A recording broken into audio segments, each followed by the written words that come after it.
state and local law enforcement to make that happen. Gentlelady can respond if she wants to. Do you know Mr. Hank Jedediah? He had a jaywalking conviction in your district. He was convicted. I'm not going anywhere with this train of thought. I just want to keep saying names of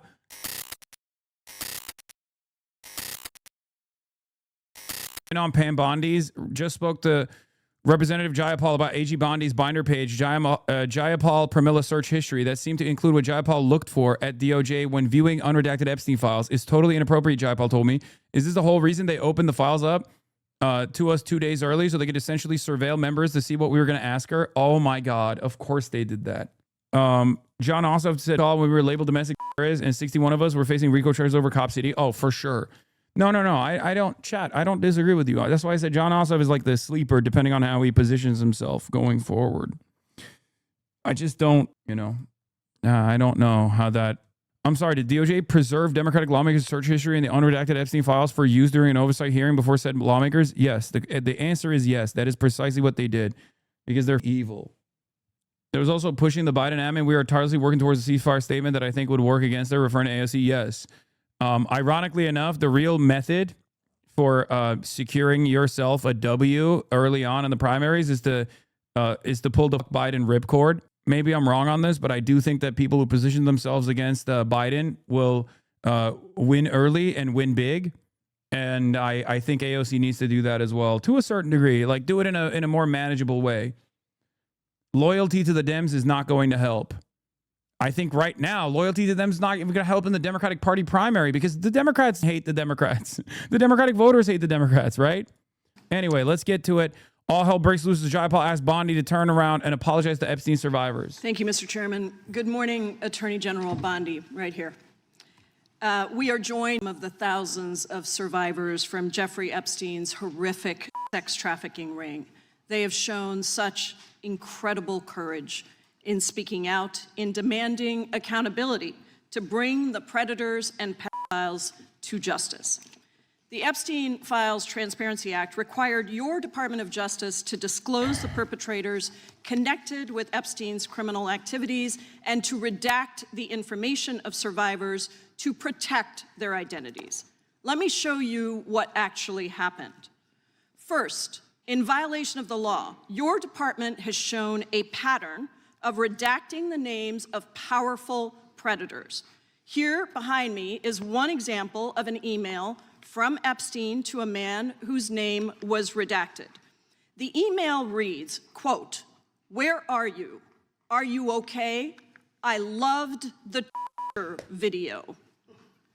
Only after members of Congress demanded that we see the unredacted files did the world learn the name of this individual, Sultan Ahmed bin Sulayem, the chairman and CEO of a company that had financial ties to President Trump's business and personal ties to Trump's advisor, Steve Bannon.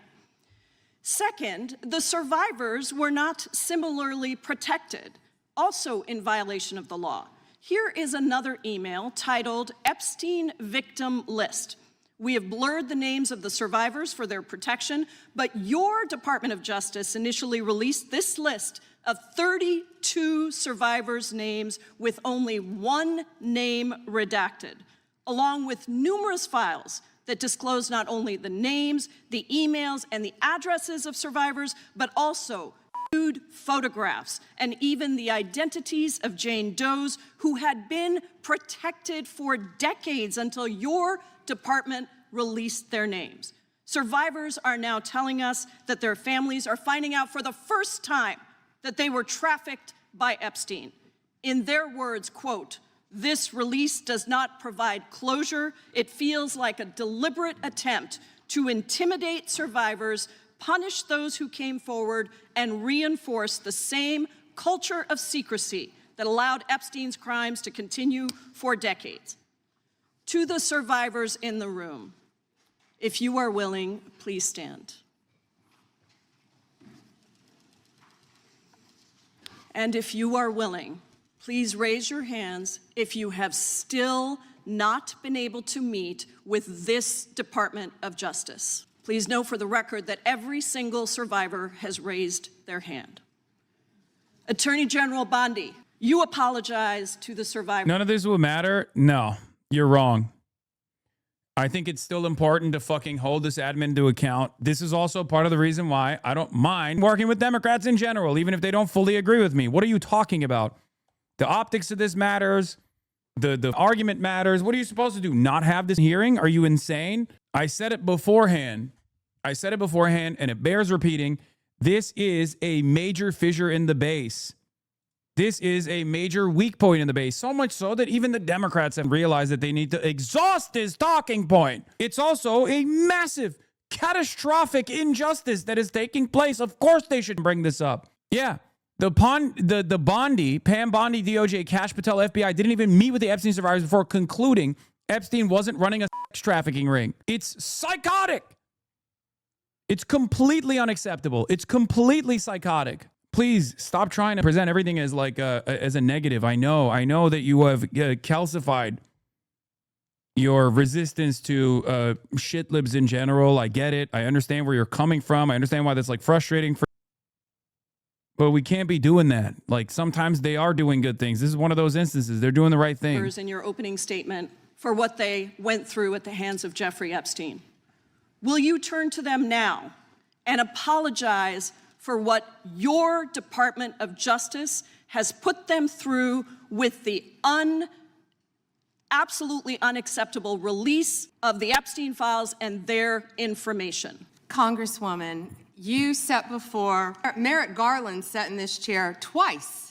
Attorney General Twice. Bondi, No, can I finish my answer? No, I'm going to reclaim my time because I asked you a specific question that I would like you to answer, which is, will you turn to the survivors? This is not about anybody that came before you. It is about you. Dude, by the way, Pam Bondi's reaction to this was so crazy. I think that they are not reading the room, I will say, because I watched pieces of this before I went live. And she was so aggressive. Instead of like taking a more reasonable position and being like, here are some of the reasons as to why we did this, all this stuff. It's indefensible to begin with. But they thought they could get away with attack. And it looked like she was, especially because like a lot of people are also, sexist. Let's be real. She looks like a hysterical woman for even the base, right? Like when I see the way she's behaving there, I get mad because I see a person in a profound position of power doing everything to deny victims of sexual assault and sex trafficking as minors their day in court, their justice, their everything that they've advocated for, right? Like she is a hurdle against that at the behest of an international sex trafficking a cabal of billionaires. It's insane. The right that also cares about this looks at a hysterical woman on top of that. So I think like the optics are really bad for the right in general, where this, in my opinion, is so indefensible. The way that she attacked back like a rabid dog at anyone and everyone that would try to hold her to account, I think that will backfire. Okay? I think that will backfire. I think that there are already people that are naysayers about Pam Bondi in the base for the Republicans. Because let's be real, our position doesn't matter to this administration at all. Like Nick Fuentes, as a neo-Nazi, has more prominence in the Republican movement than all of us do, right? You can have 75% of the country be like, this sucks, you suck dick, stop doing this, and they won't stop doing it until you got like a person that has like maybe, let's say, 5% of the base of support on the Republican side come out and be like, this is a bridge too far. Then they'll respond. And I do think this issue is the issue where the base is not in line with the party.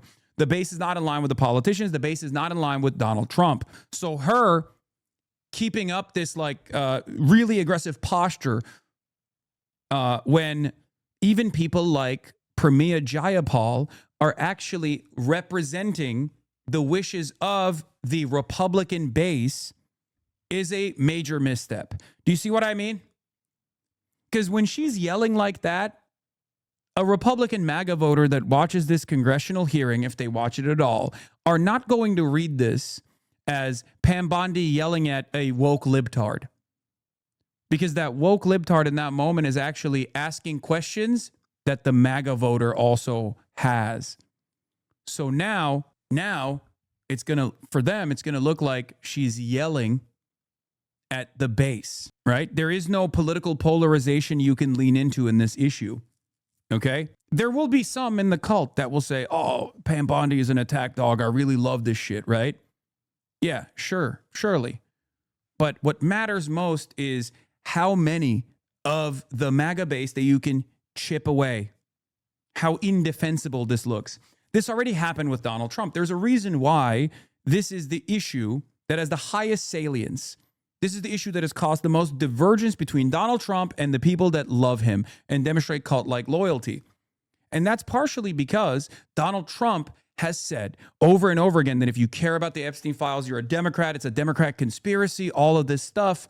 And that caused people to go, wait a minute, I care about the Epstein stuff, and I voted for you 3 times. So when Pam Bondi, who has already fallen out of favor with the base of support, comes out and yells like this at people who are asking very reasonable questions about the lack of transparency that we've gotten, even though we've demanded from the Epstein files, and why they are presenting major hurdles in these revelations and protecting elite billionaire pedophiles, it makes Republicans feel like Pam Bondi is yelling at them too. Taking responsibility for your Department of Justice and the harm that it has done to the survivors who are standing right behind you and are waiting for you to turn to them and apologize for what your Department of Justice has done. Members get to ask the questions, the witness gets to answer in the way they want to answer. The Attorney General can That's respond. not accurate, Mr. Chairman. Because she It doesn't is like the my answer. time. So, Mr. Chairman, why I have asked didn't a she ask question. Merrick Garland this? In my Continue to time, answer. it is Mr. Chairman, the my gentlelady has I'm reclaimed I'm her not going time. to get in the gutter for her theatrics. The time belongs to the gentlelady. The gentlelady has 17 seconds. Thank you. You're not going to answer this question, so let me just Chairman, say I'll this. direct it to What a you. massive No, I'm cover-up. answering a question. Chairman, will you restore her time? The witness is I'm not going to get interrupting. in the gutter with this woman. Stop the She's time doing and theatrics. let me have my The time. gentlelady from Washington controls the time. The gentlelady has 17 seconds. You can proceed with your final Thank you. 17 seconds. What a massive cover-up this has been and continues to be.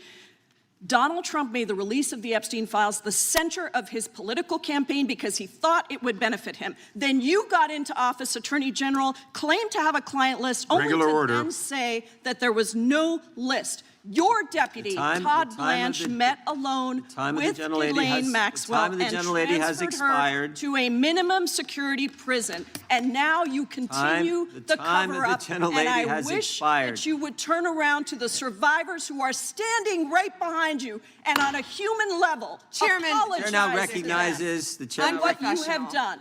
Time of the gentlelady. yield. What is this? To his baby ranch. Worst thing I've seen. Jeffrey's asking if you could FedEx the painting he made of the massacre of the innocents of the ranch. It's large 9x9 canvas that we had rolled out for him to see in the entryway. They are killing babies. He wants us to use it on the ranch. Yeah, I mean that's pretty freaky. I don't know. I feel like it implies what we know about already, which is Zora Ranch is a baby making operation through coercion, through force, through rape. By the way. May I respond? Anyway, Massey and Bondi have a shocking fight as he accuses her of the Epstein files cover-up as well. Incredible picture of the room that proves your point. Yeah. Epstein survivors raised their hands to signal that they've been ignored by Trump's DOJ, and AG Pam Bondi refused to look at them. 69,000 likes. I'm telling you right now, man. I'm telling you. This shit is so indefensible. Either the Republicans need to reposition themselves as the pro-pedophilia party, which some will do, like Megyn Kelly and you know, even Nick Fuentes to a certain degree did that until he dropped it and is now in opposition to it, or they're fucked.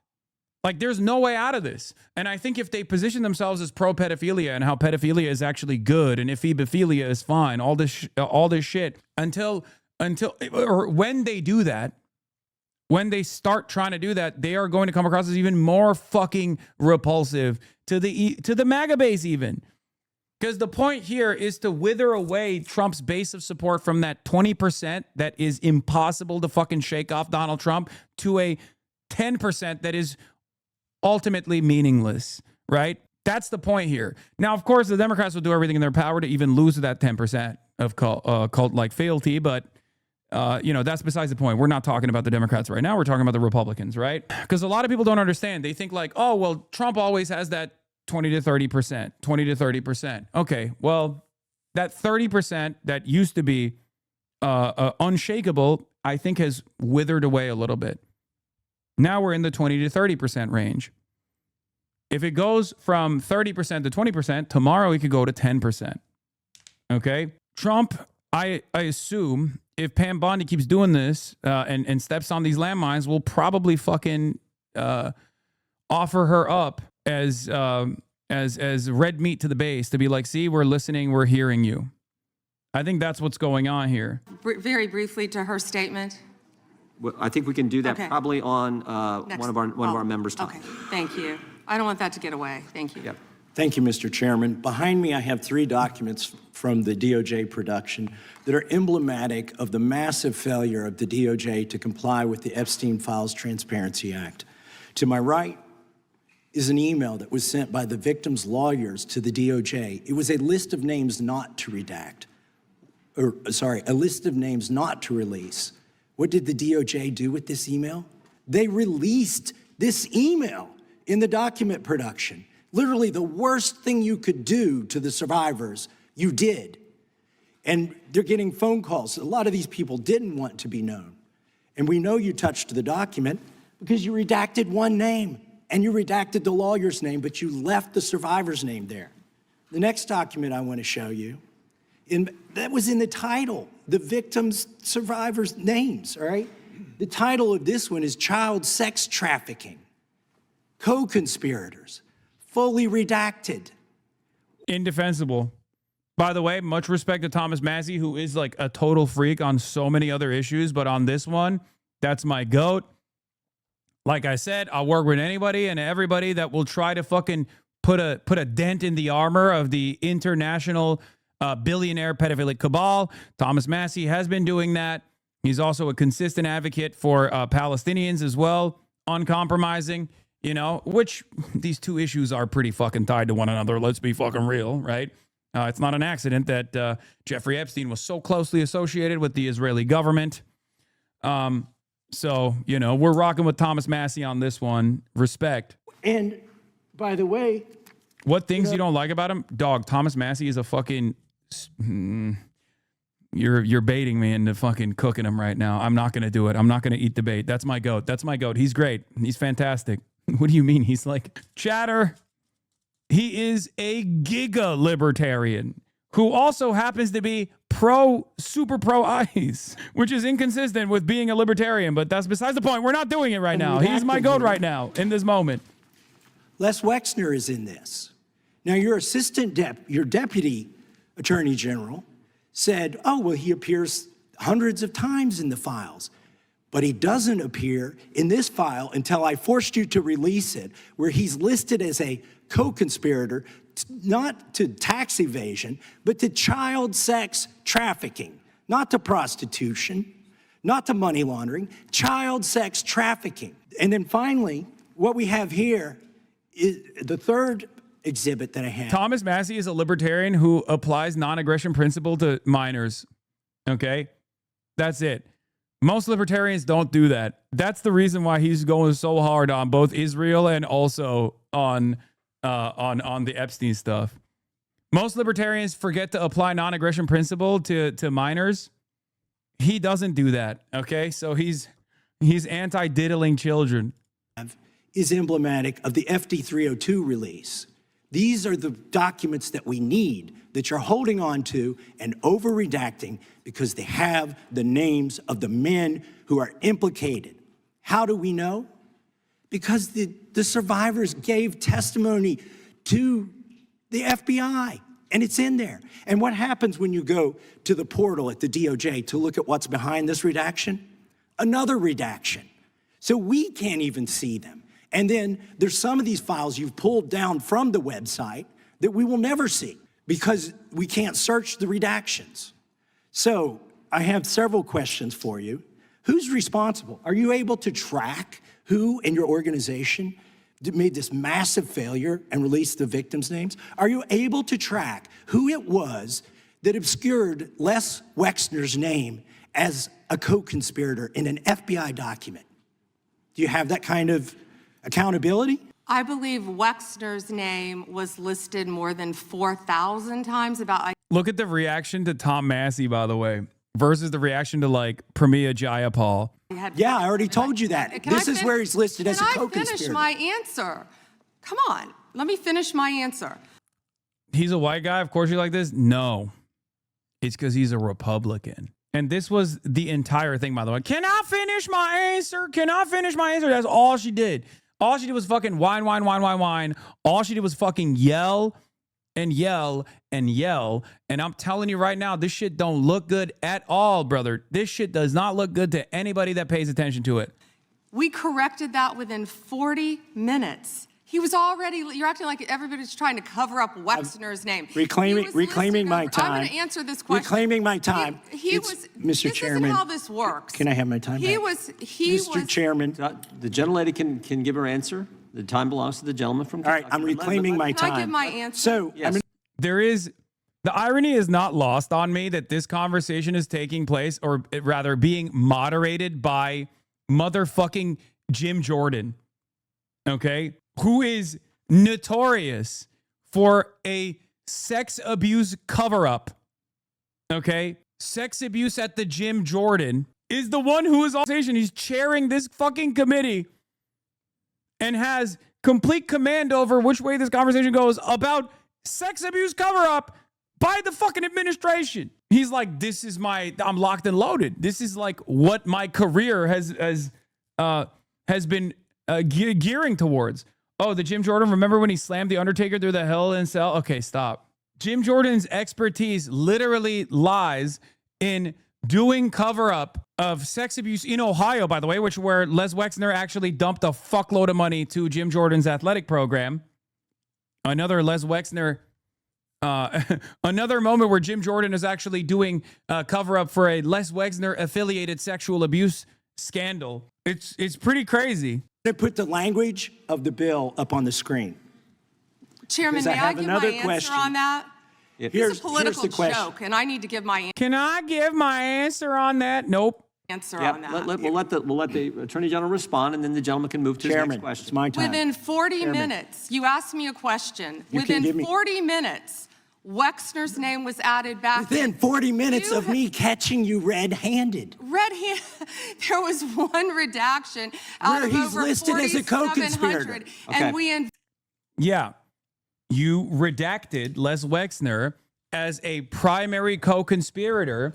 You didn't redact his name in other files, but the file that matters the most, that basically shows that he was a fucking co-conspirator, an unindicted co-conspirator, an uninvestigated co-conspirator, is the one you redacted. Yeah, you did get fucking caught. You got caught. You got caught red-handed. It's true.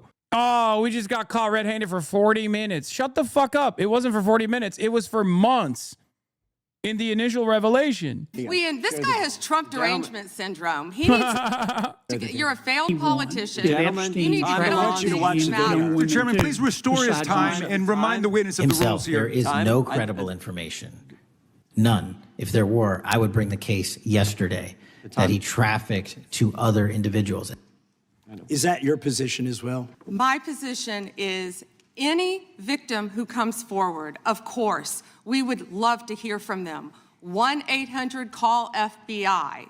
Did you ask Merrick Garland that the last 4 years? Did you talk about Epstein? I am reclaiming my time. I'm glad you're asking about Merrick Garland. You don't get to reclaim because time this when is you don't, bigger than when you can't- Watergate. when I don't answer a question the way This you goes want. over 4 administrations. You don't have to go back to Biden. Let's go back to Obama. Let's go back to George Bush. This cover-up spans decades, and you are responsible for this portion of it. And that's now, where the I want to most know at what transparent- point did the FBI and the DOJ decide that Lex Wexner was not a co-conspirator? Because our Epstein Files Transparency Act requires you, please put it back on the screen, please, to the people who keep asking me, like, what makes you so confident that the Republicans will actually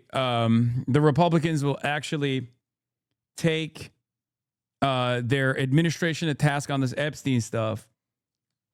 The fact that this hearing is even taking place is proof of that. There are plenty of things that the administration doesn't respond to at all, regardless of how much independents and Democrats chirp about. One must ask the question why this is the thing that they are responding to. It's because the Republican base cares about this, chat. How is this proof of that? Oh my God, brother, what are you talking about? This is, look, political polarization in this country is set in completely, okay? Party loyalty trumps everything else. There are very few issues that actually move across. Very few issues that actually move across party loyalty. Okay?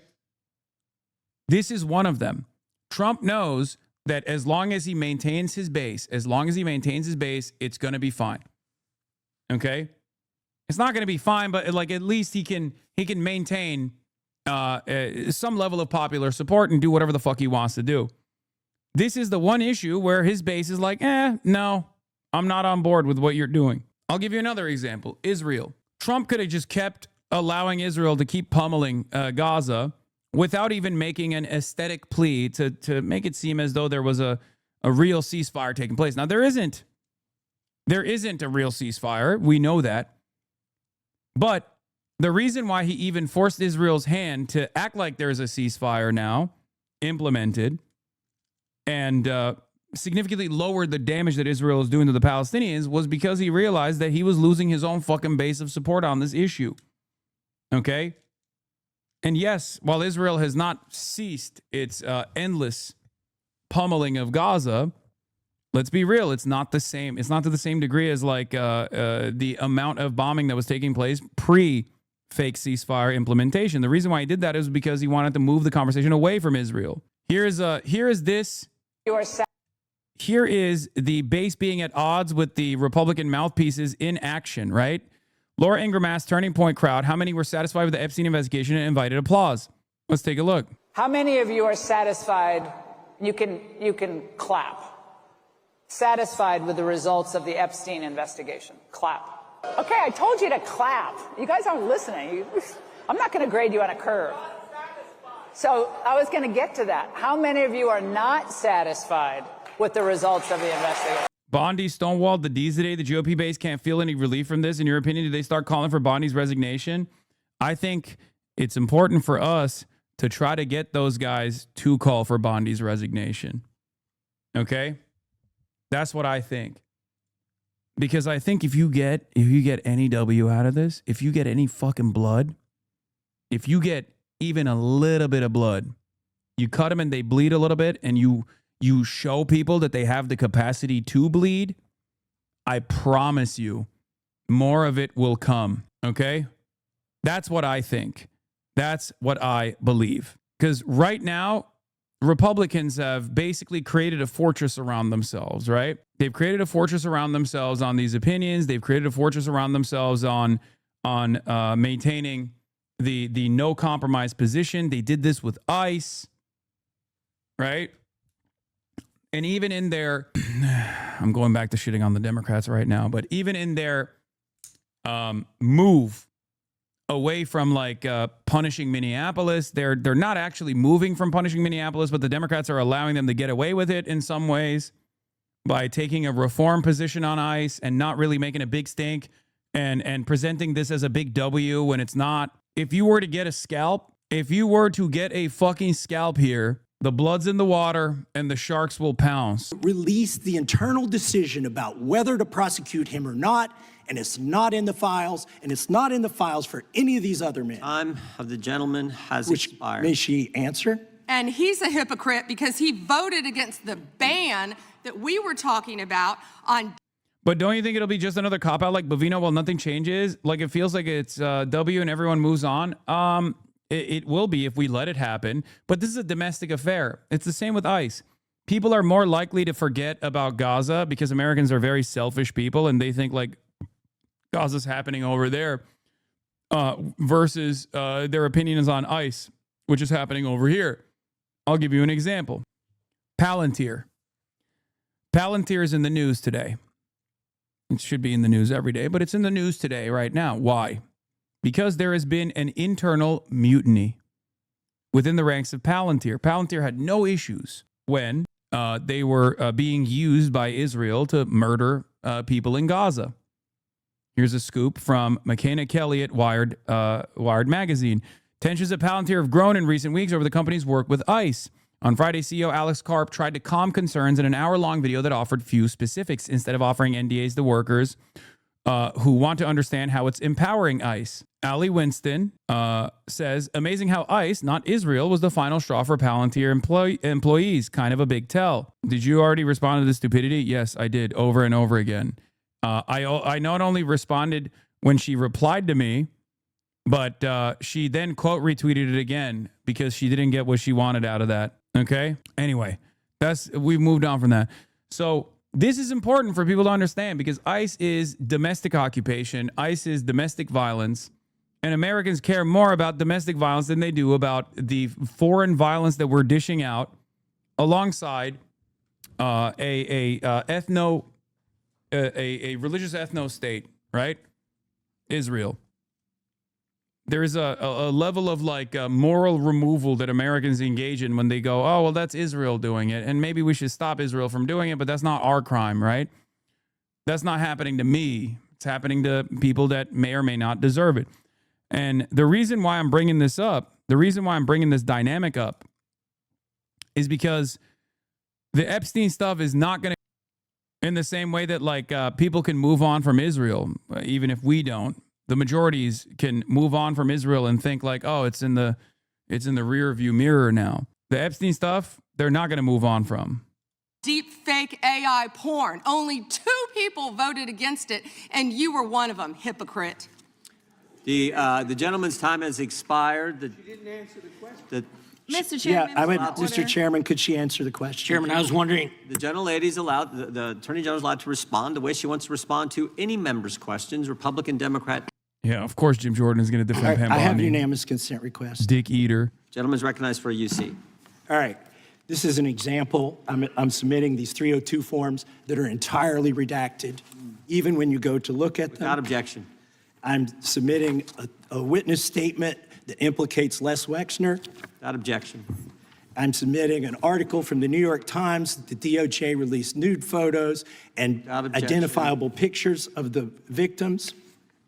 I'm submitting a letter from AG Bondi to Kash Patel, imploring him to quit keeping the files when you found out that they were keeping files from you, because they're still redacting files that you... Chairman, are we going to recess for votes? Yes, we are. I'm submitting for unanimous consent a document of 17 individuals who've resigned because of the Epstein files. Without objection.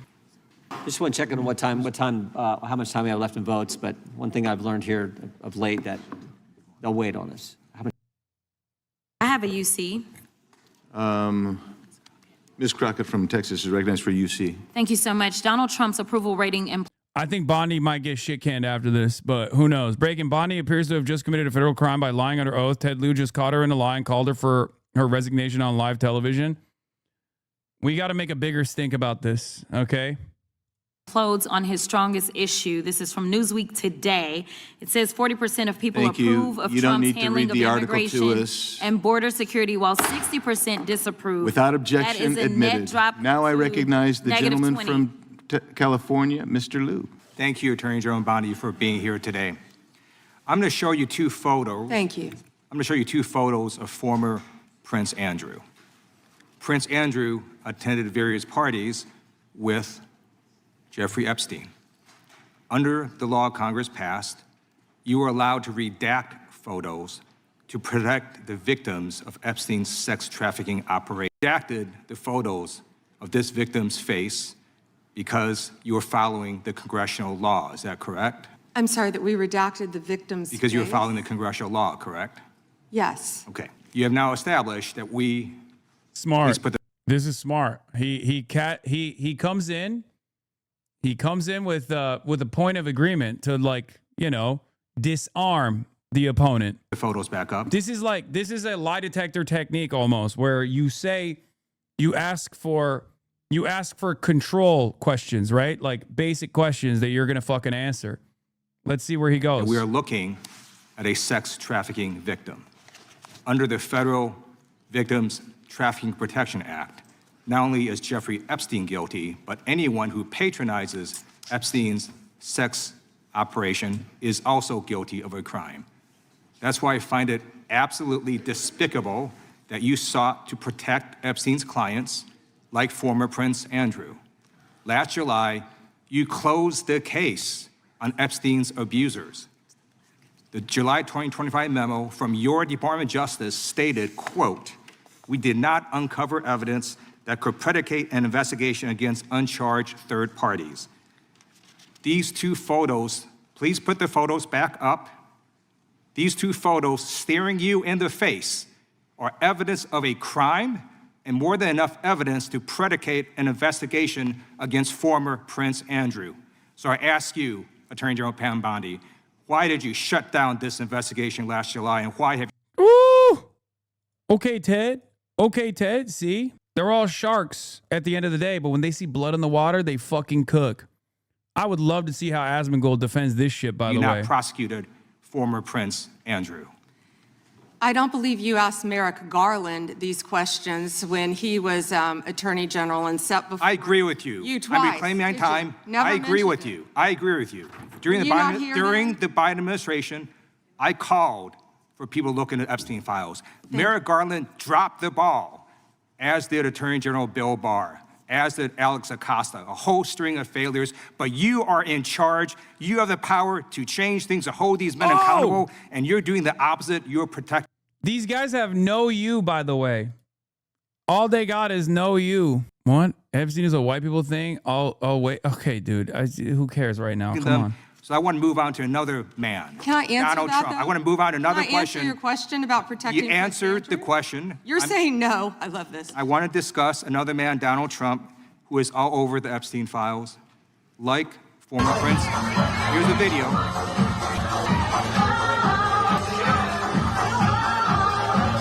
Like former Prince Andrew. They're just besties. They're besties. Oh, I'm sorry. I guess it's illegal to be friends now. Well, yeah, with the international sex trafficker, yeah. Andrew, Donald Trump attended various parties with Jeffrey Epstein. I want to know, were there any underage girls at that party or at any party that Trump attended with Jeffrey Epstein? This is so ridiculous, and that they are trying to deflect from all the great things Donald Trump has done. There is no evidence that Donald Trump has committed a crime. Everyone knows that. This has been the most transparent president. That's so funny. Dude, you're literally sitting on a Judiciary Committee hearing because you redacted Donald Trump's name alongside numerous prolific international billionaire pedophiles. It's not exactly a moment where you can defend the transparency of the fucking administration. Oh, what a crock of absolute dog shit. Presidency. He's the one that asked that those And files. she just keeps deflecting too whenever they're like, hey, notice how you protected international sex traffickers? Like over and over again. And she's like, well, this is the most transparent administration. Reclaim my time. This is also kind of Israel. This is like Israel, the most moral nation. Your answer. You said there's no President evidence. Trump asked Chairman, please stop the clock. Stop the clock. The legislation. This is Time ridiculous. belongs to the gentleman from California. Okay. I'm going to put up another document from a witness who called the FBI's National Threat Operations Center, because I believe you just lied under oath. There is ample evidence in the Epstein file. Don't you ever accuse me of a crime. I believe you just lied under oath, and this is all on videotape. You said there's no evidence of crime. I'm showing you. Here just now, she's like, don't you ever. What are you going to do about it? Because you did do that. Oh, my God. Oh, let's go. Oh, please, please, R.I.P. Bozo. Please, I can't wait. A witness statement who called into the FBI's Threat Operations Center. He drove Donald Trump around in a limo. He overheard what Donald Trump said to Jeffrey on his cell phone. He was so angry, he was going to stop the limo and hurt Donald Trump. And he met a girl who said she was raped by Donald Trump and Jeffrey Epstein. She later had her head blown off, and officers at the scene said that could not have been suicide. No one no one at the Department of Justice interviewed this witness. You need to interview this witness immediately. Epstein should rot in hell, so should the men who patronized his operation. And as we say here today, there are over 1,000 sex trafficking victims, and you have not held a single man accountable. Shame on you. If you had any decency, you would resign right after this hearing concludes. The gentleman has expired. May I respond? Yeah, I don't know how you respond. No one can. I did not can ask a respond. question, He Mr. doesn't You're want allowed to talk to. about I did the not ask a horrific question. crime in California. He does not want to talk about I did not ask a crime question. in Oh my God, dude, her answer literally always is like, well, what about crime in California? What about this? Dude, this is, I can't believe I'm saying this because we're seeing this currently at the national stage play out. Debate pedophilia. This is the highest state of debate pervertry, which is debate pedophilia. Fucking awesome. You can't hit this. You can't hit this if you're not Trump. This is a Trumpian response, right? No you, no you, no you, over and over again. Only Trump gets to do that. And even on the Epstein stuff, Trump can't do that either. Because guess what? The no you can't be fucking worse. I mean, or the no you, when you do no you, it has to be worse overall than what you are covering up.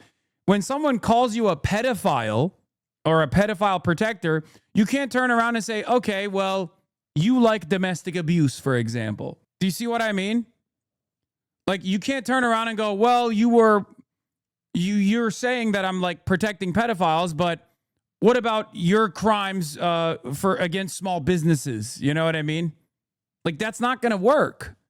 That's not going to work at all. It's ironic because I experienced one of these like debate pedophiles earlier, right? One of the things that I was, here's an example, right? Here's a fucking example. Here's a glaringly obvious example of this no you defense not actually working and falling flat on its fucking face. Let me find it real quick. Here. You're in a sex cult led by a pedophile streamer. The day he goes Republican, you will too. You didn't care when he boosted Sam Hyde, Nick Fuentes, or Lauren Southern. Don't talk to me about obeying in advance. Vote blue no matter who got us into this mess. How many Groyper accounts have you retweeted and signal boosted? Does no you work there, you think? No, it doesn't. It doesn't. It's the same exact strategy. It doesn't work, at least for the time being. At least for the time being. From Tennessee's recognized. Pedophilia still has a lot of stigma, luckily. It's kind of going away, but at least it has a lot of stigma. Just so I can feel something, can you please zoom in on Bondi's awful roots? Her cosmetologist clearly hates her, and I need to feel something. Okay, no. Thank you. I'd like to introduce for the record a letter to Director Gabbard from Mr. Warner and Mr. Himes, and a letter of response from her to them about who invited her to Atlanta, and a copy of the search warrant. And I'd also like to just make clear for the record, the reason people in Memphis weren't going out was because the ice was on the ground and we were afraid we'd fall. But other than that, we go out all the time. Your worst take yet? Rude? What? That no you only works if the no you that you're deflecting away from has to be a higher fucking crime in general. 100%. Oh no, let us roast her roots? Okay, calm down. Gentlemen, without objection, there's unanimous consent. The gentlelady from Vermont is recognized. Thank you, Mr. Chair. Attorney General Bondi, according to your department, a child is sexually abused in the United States every 9 minutes. And the vast majority of survivors never get justice. And that's one of the reasons why I think the Epstein case has resonated so deeply with so many Americans. And the other reason, I think, is because it has revealed a two-tiered system of justice. And the powerful are protected, and the survivors rarely get any accountability. And the Epstein files contain evidence of a multi-decade international criminal conspiracy involving some of the wealthiest and the most powerful people in the world. There's evidence of financial crimes, political corruption, sex trafficking, and of course, horrible sexual abuse. And I want to remind everybody, this isn't a game. These are real people, people who have suffered, who are sitting here with us today, and they deserve answers, and they deserve accountability. And I'm here to try to get some for them. Now, I've seen some of the unredacted Epstein files, and obviously, as you know, President Trump's name is all over them, but so are the names of other senior Trump officials: Howard Lutnick, Secretary of Commerce; John Phelan, the Secretary of the Navy; and Stephen Feinberg, the Deputy Secretary of Defense. These men were appointed by President Trump to senior positions in his administration. All of them have clear and confirmed ties to Jeffrey Epstein. Attorney General Bondi, yes or no, has the Justice Department asked Secretary Lutnick about his ties to Epstein? Excuse me. Secretary Lutnick has addressed those ties himself. I'm asking you, has the Justice Department specifically asked Secretary Lutnick about his ties to Jeffrey Epstein? He has addressed those ties himself. Has the DOJ asked Secretary Phelan about his ties to Jeffrey Epstein? I don't know whether he has addressed those or not. Has the deputy, I like that. Oh, he's addressed it himself. Okay.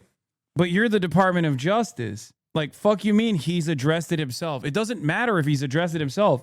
You need to be conducting an investigation. It's like someone is suspected of doing a drunk driving, okay? Someone is suspected of killing someone in a drunk driving incident, okay? You ask the DOJ, have you prosecuted this person for drunk driving? You go, well, he came out and said he was drunk driving. Oh, okay.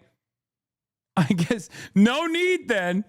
I didn't realize if the fucking pedophile protector himself says he was actually homies with the pedophile, then you don't have to conduct any additional investigation into it. Mystery solved, I guess. The fuck? What are we doing? New Israel connection just dropped. The ditch gained access to Jeffrey Epstein's FedEx account. Records show it was used for shipments long after his death in an address book, including a senior Israeli military officer now considered a strategic consultant for diplomatic matters. Wait, what? I don't know what this is, but we'll look at this later. Deputy Secretary Feinberg talked to the Department of Justice about his ties to Jeffrey Epstein. Yes or no?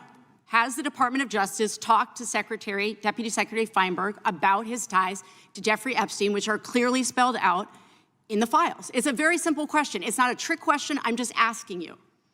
Yeah, I'm stunned that you want to continue talking about. Oh my gosh. Epstein Okay, instead I'm of a reclaiming my time. I'm agent asking you not a trick question, a simple question. Okay, so what is Cook clear her is ass. we have evidence. Do you know that who Chris Malin is? We have evidence that 3 senior officials within the Trump administration have ties to Jeffrey Epstein. And what I does can ties conclude, mean? I can conclude. What is What does ties mean? I don't know. Fucking hanging out with him, or saying he was a good guy, or saying he liked them young, just like I do.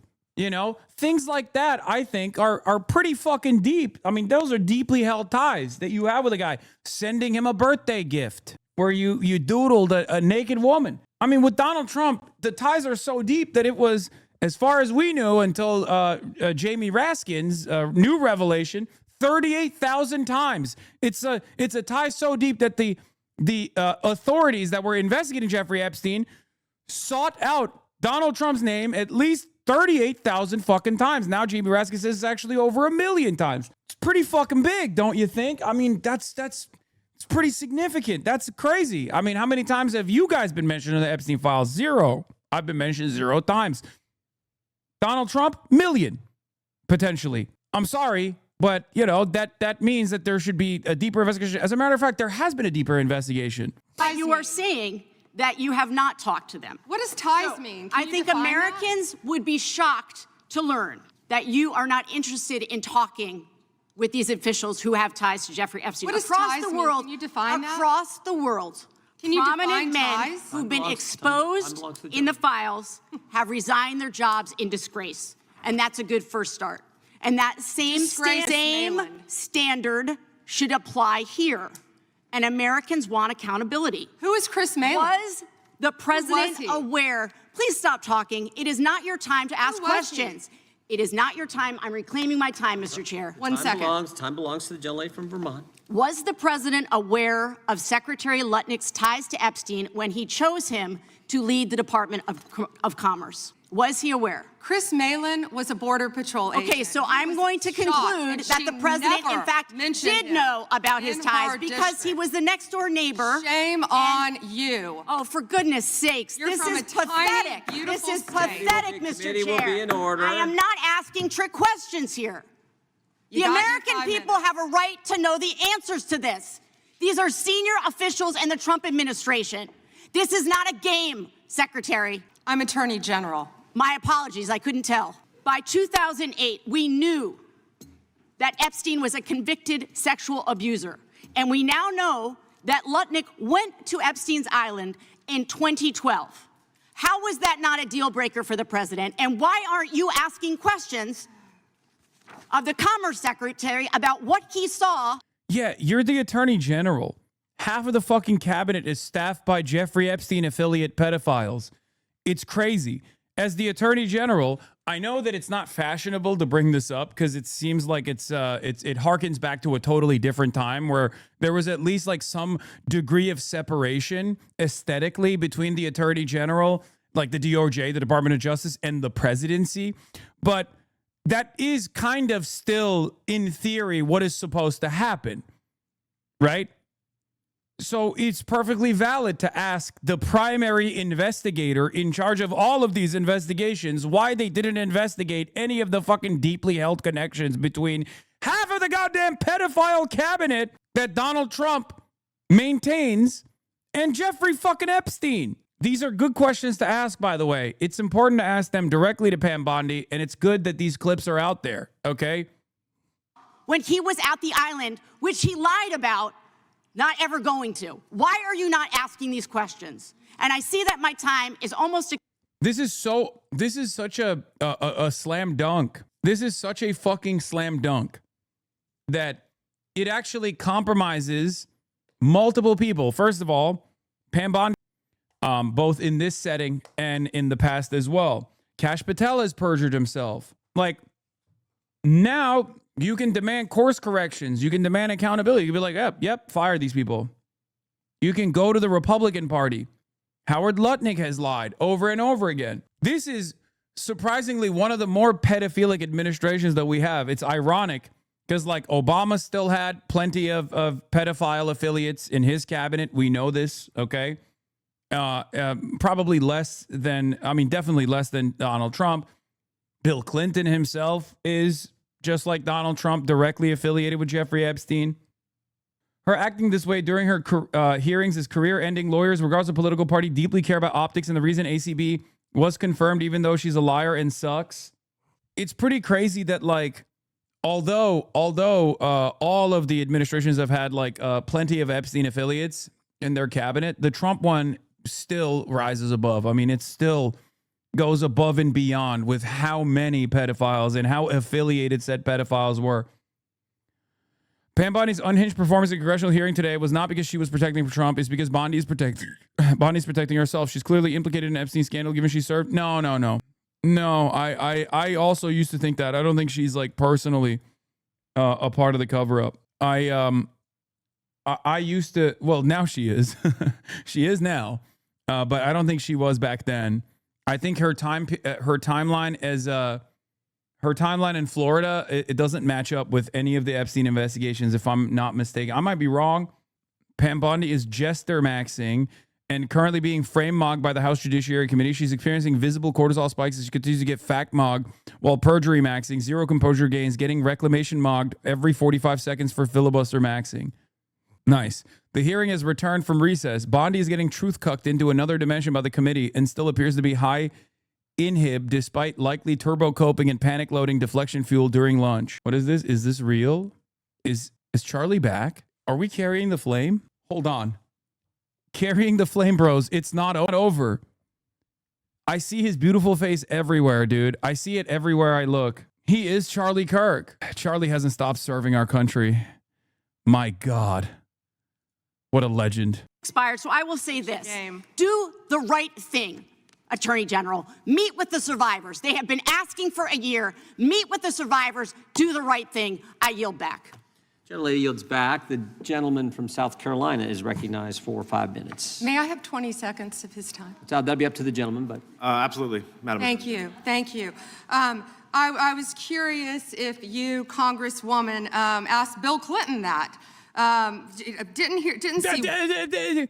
What about Bill Clinton? That's awesome. It's just no you. She's like a baby, a child's brain. No you. No you over and over again. It's like, well, you're on trial right now. Like, this is a fucking House Judiciary Committee asking you. What made people believe that, because this is not like a direct trial, but it's similar to a trial setting, right? Like, there are some rules around like perjury, things of that nature, right? Because it's a congressional hearing.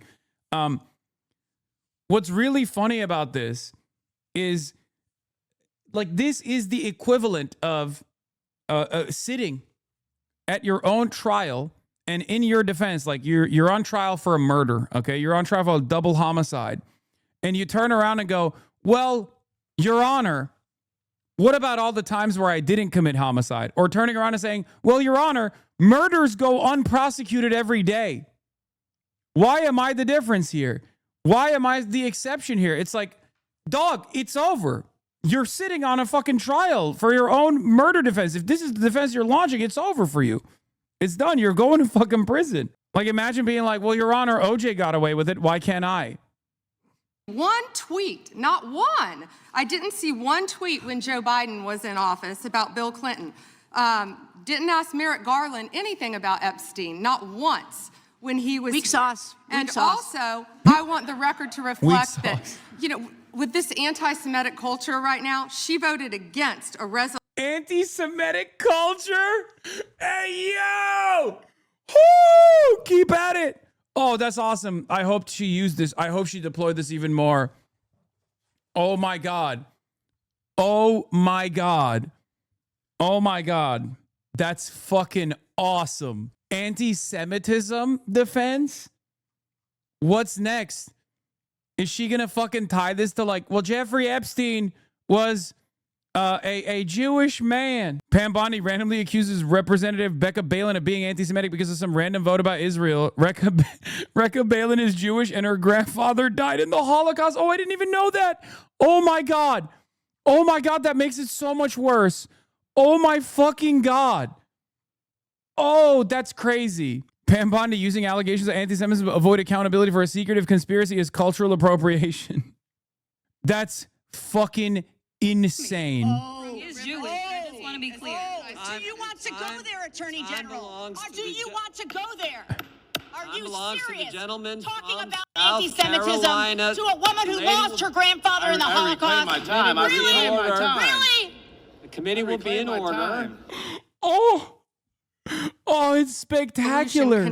Condemning. He is Jewish. I just want to be clear. Do you want to go there, Attorney General? Or do you want to go there? Are you serious? Talking about anti-Semitism to a woman who lost her grandfather in the Holocaust? Really? The committee. Oh, that's so sick. Like many pro-Israel conservatives, Pam Bondi spent the last 5 years screeching about liberals who call all their opponents bigots and racist, but now she goes around casually branding people anti-Semites, even Jewish pro-Israel congresswomen with family Holocaust deaths. Which, by the way, it makes it even funnier because Balin, too, in an interview with VT Digger on Wednesday, reiterated that she believes Israel has a right to defend itself, said she believes the U.S. should continue offering Israel military aid in order to do so. Israel is literally surrounded by countries that want to destroy it. So, like, it's not even some like anti-Zionist. It's not even some fucking anti-Zionist congressperson that she's calling an anti-Semite. It's awesome. Wow. That's a visible cortisol spike. Let's be real. It's AIPAC versus AIPAC violence. Also, access to all the info in the world and didn't fucking look up her background. Remember how angry you were in the beginning of the stream and look at how happy we are? I mean, dude, it's not every day where you get to see a shellacking of this sort, of this magnitude, you know? And by the way, this should be proof that I am not a fucking... I am not like a silly person. If a Democrat is doing the right thing, even if I don't agree with all this other shit that they do, I'm still going to fucking give them props. Okay? I want the Democrats to do more stuff like this. Okay? That's it. This is a fucking disastrous spectacle for the Republican Party. A disaster of epic proportions. Fuck. And we only have it because the Democrats are doing the right thing. They're holding to account the Republican Party, at least when it comes to defending pedophiles, like defending elite pedophiles, okay? Just start your own country then. Who are you talking to? I'm confused. Also, the only reason why we're doing this is because, like, obviously the Republicans themselves are mad at the Republican Party for their, you know, mishandling of this stuff, or not even mishandling, but like deliberate obfuscations. Gentlelady is recognized. Thank you. I seek unanimous consent to introduce into the record the research that Representative Kamlager-Dove and I referenced concerning the threat of right-wing domestic terrorism, which the Department of Justice scrubbed from its website in September. Without objection, the gentlelady from Thank Texas you. is recognized. Thank you so much, Mr. Chairman. And to be clear, I'm not going to ask any questions of this witness because this witness has revealed that she has no intentions of answering questions. But instead, I'm going to ask some very basic questions really quickly of my colleague, Becca Ballant, if she will answer right or wrong, raping children. Wrong. Right or wrong, killing random citizens. Definitely wrong. Right or wrong, enriching yourself as the sitting president of the United States. Definitely wrong. Okay, thank you, because I probably never would have got that with our witness. Our witness who somehow is a lawyer but does not understand how it works with witnesses. I'm not really sure what law school she went to and what all kind of cases she tried, but typically when you come into a space and somebody's a witness, then they sit there and they answer questions instead of asking questions. And then we also have this objection that we use as lawyers called non-responsive when a witness fails to actually answer the question. But nevertheless, let me address the survivors because that's exactly who they are. They are not victims, they are survivors. Let me say thank you for having more courage and moral clarity in your pinky fingers than the entire Department of Justice. We are currently the laughing stock of the world, partially because of the failed leadership within the DOJ as we see kings and queens falling everywhere around the world. But we don't know the basics of right and wrong in this country because it's not about partisanship. And that's why I applaud Thomas Massie, because he's the only person on the Republican side that has a backbone and knows how to stand up to corruption. But nevertheless, let me keep going. My Democratic colleagues have been attacked this entire committee hearing. They have been lied on. And frankly, the American people weren't looking for that. They were looking for answers about the corruption that they see coming from this administration. In the written testimony of this witness, of this particular witness, she stated that when she took office, she had two main goals. The first was to end the weaponization of justice, and second, to return the department to its core mission. Not only have you lied about both, you've intentionally done the exact opposite. You're spending more taxpayer resources arresting journalists than you are prosecuting pedophiles and creeps. In fact, your boss, the President of the United States. By the way, this is precisely the reason why I said back in the day when Jasmine Crockett was like first coming out to say she was going to run for Senate, that like she would be a very good candidate if she wasn't a fucking establishment Democrat in her policies. Okay? Like this moment right here, this uninterrupted 2-minute and 32-second moment right here is exactly why I said like she has the capabilities of launching a decent opposition to the Republicans. The only issue I have with her is that her policies are fucking dog shit. Like she has the aesthetics, she has the fire, she can actually conduct herself this way. It's just what she is conducting herself in the direction of is horrible, old ass, completely broken third-way neoliberalism politics. Like this is the problem. This is the issue that I have with her. She's good at being a partisan attack dog. Not even like I just wish that she like if she wasn't if she was like anti-genocide, for example. Okay, if she was anti-genocide, if she was anti-Israel, if she was anti-corporate Democrats. Like she could be a really reliable, fucking reliable senator in Texas. She could even win potentially, or anti-crypto too. Anti-crypto is like by the way, ironically enough, anti-crypto is even less popular than Israel, and Israel's popularity is dog shit as we know. And she's pro-crypto. It's crazy. States stated that this administration, quote, took the freedom of speech away and at your direction, DOJ has arrested Don Lemon and Georgia Fort. And I might add that y'all actually had a judge that rejected y'all for trying to arrest Don Lemon before, just like the grand jury rejected y'all as it relates to Senator Kelly, just like a grand jury rejected y'all as it relates to Senator Slotkin, just like the case against Tish James was dismissed and the case against Mr. Comey was dismissed. I completely don't get how it is that you're sitting at the top seem to be good at your job. You're spending more taxpayer resources arresting these journalists. In fact, we know after Georgia Fort and Don Lemon were arrested, we know that there were homes of journalists that were raided. We know that threatened prosecution against students protesting your actions and forced tech companies to remove apps used to track ISIS activities. But let's circle back to you protecting pedophiles and creeps, because I want to talk about the president and his possible involvement with Jeffrey Epstein. Now, I don't know what the president might have done with Jeffrey Epstein, but unlike this administration, I believe that facts matter. So let's talk about the facts.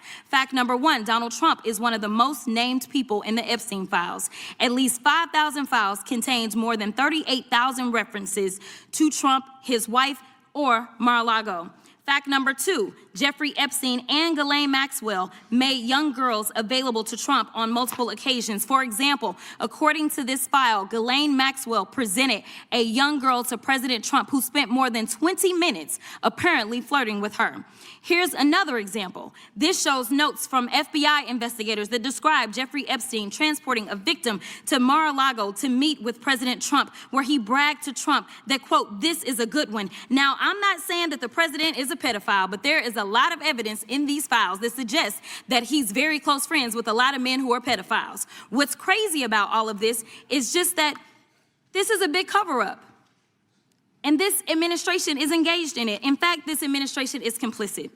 But there are numerous others, like how the DOJ is attempting to obstruct justice in the investigation of the rogue agents who have murdered American citizens, or how the DOJ seized voter data from Fulton County in an attempt to steal the 2026 midterm elections, or how federal agents have Tom Homan on tape accepting a bribe and your agency killed the investigation, or how your agency is ready to give the president a $230 million payday, which is unconstitutional. The Constitution is clear. The president shall not receive any payment except his salary while in office. The fact of the matter is that you will be remembered as one of the worst attorney generals in history. An attorney general who has prioritized obstruction over justice, corruption over the law, fealty to the president over loyalty to the Constitution. And Mr. Chairman, I will yield. Gentlelady yields. Gentleman from Missouri is recognized. Excuse me, gentleman from Kansas, the Attorney General, former Attorney General, Mr. Schmidt is recognized. Thank you, Mr. Chairman, and General Bondi, thanks for being here. Did you have anything you wanted to say before we talk? I do. Thank you, Congressman. Thank you, my friend, for many years. I find it interesting that she didn't even want to try, Congresswoman Crockett, to ask any questions, because she certainly did not condemn her leader, Hakeem Jeffries, for taking money from Jeffrey Epstein after Epstein was convicted. And I will be brief to give you your time, Congressman. This is what she didn't want to talk about. Texas from Cuba. Let me be crystal clear on this. No. And Thank you. let me keep going. No, let me keep going. Perfect. Well, I did not know she was being transferred. I asked you yes or no. She was not transferred to a lower Mr. Chairman, level. please stop the clock and remind the witness of the rules. One rule she needs to understand and I'm glad that we're agreeing. So when we're agreeing, we can move on to some other things. But I want you to know that every time she does get these perks, and it's been publicly reported, that the folks she's abused, the survivors who are sitting here, they see themselves as being denied justice. They feel re-traumatized. And I'm glad that we agree on that. But she should not be in that prison. And she needs to be moved back to a maximum security prison as soon as possible. But what she has told another committee here is that she won't cooperate with them unless she gets clemency from Donald Trump. It's just crazy to consider that she can be wielding this kind of influence within the administration. But that begs the question, who ordered her to be transferred to the minimum security prison that she was ineligible for? Who signed off on the special privileges? Was it Mr. Blanche? Was it one of your other subordinates? So please, can you tell us who sent her there, since you don't agree she should be there? I said I do not agree she should receive special treatment. She was transferred, I learned after the fact, to the same level facility, and that is a question for the Bureau of Prisons. I was not involved in that at all. The same level facility, I don't know why. Instead of talking about Ghislaine Maxwell, who hopefully will die in prison, you should be talking about Irina Zarutska. I have a couple of... What? You can't say that, dumbass. You're the fucking attorney general. What are these people doing? I'm not a process liberal by any means, but like, she currently has a fucking appeals case. Can she even fucking say that as the attorney general? Do these people not realize that they are, like, when they say stuff, it's a matter of the law. Like, you are the highest law enforcement officer in the country. This is an opportunity for a competent defense team to use your words. Died on a subway. Right, and I absolutely... You don't talk about that. I have been talking about it and actually helping with these issues. But we're going to move back to you. I bet we are. Yes, of course, because you're here to testify. That's what the whole point of this endeavor is. So, of course, we're moving back to you. It is all about you. So, as we've heard, she took the fifth in response to every single question in that committee hearing. And her lawyer dangled the offer of clemency. Should Donald Trump pardon or commute her sentence? Should she be released from prison, yes or no? You said you hope she dies there, so I'm hoping the answer is no. I already answered that question. Good. I'm very glad. I really like this bipartisan agreement about what should happen. But you don't want to talk about Irina Zarutska. You don't want to talk about I talk about murdered her all by the a time, violent crime but offender I am not in here your to jurisdiction. testify before Congress. You are. That is your job today. You are That's what you're getting paid for. obsessed with attack. I want you to know that your own employee, he's recently been demoted and had some other problems, advises on pardons. Do you think he will be advising Mr. Trump on any kind of clemency or pardon for Ghislaine Maxwell? I'm not going to speculate, and you couldn't even identify properly. That's why you don't want to talk about Irina Zarutska. You couldn't properly identify her relative. I absolutely it's embarrassing. Have been, and her family, by the way, appreciates all of the condolences, all of the help, everything that our law enforcement in North Carolina has been doing to help her family. Her family feels well treated. Thank you, and I yield back. Gentlelady yields back. Gentleman from California is recognized. Her family has also literally says stop using Irina's death in order to do like racial agitative propaganda. But that hasn't, of course, stopped the Republicans from doing so regardless. It's pretty insane. God, these people are so fucking... They're such evil monsters, man. We gotta punish them. We have to punish them. Please, please, please, we have to punish them. Pam Bondi, she has to go to prison. Work to be done in that area, but I want to thank the Attorney General for her great work in the first year on the job, and I want to thank you for being here. With that, I would yield to the ranking member for an opening statement. Thank you kindly, Mr. Chairman, and welcome Attorney General Bondi. You've got the best lawyer's job in America because your mission is justice and your clients are the American people. But to promote justice for the people, you've got to listen to the victims, like the women seated behind you today. Those are just some of the hundreds of survivors of Jeffrey Epstein's global sex trafficking ring who are demanding that the truth be told and are demanding accountability for the abusers who trafficked and raped them.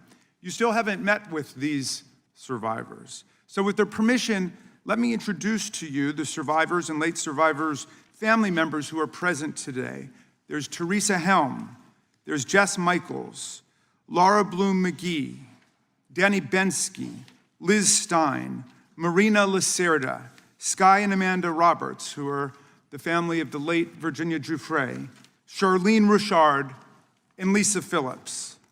Now, you're not showing a lot of interest in the victims, Madam Attorney General, whether it's Epstein's human trafficking ring or the homicidal governmental violence against citizens in Minneapolis As Attorney General, you're siding with the perpetrators and you're ignoring the victims.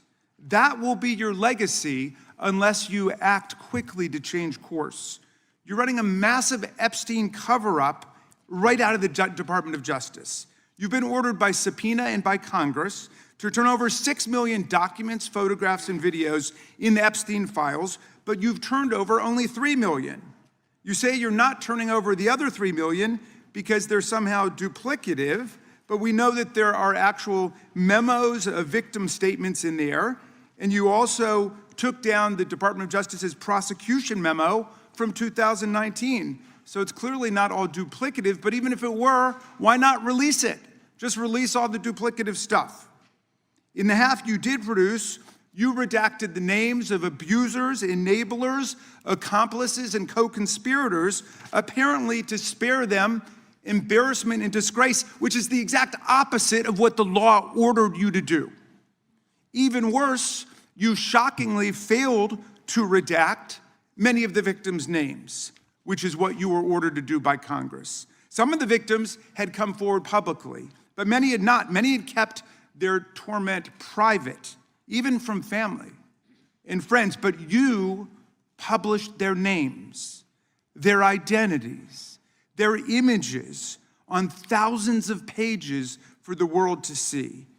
So you ignored the law, and even with over 100,000 employees at your disposal, you acted with some mixture of staggering incompetence, cold indifference, and jaded cruelty towards more than 1,000 victims raped, abused, and trafficked.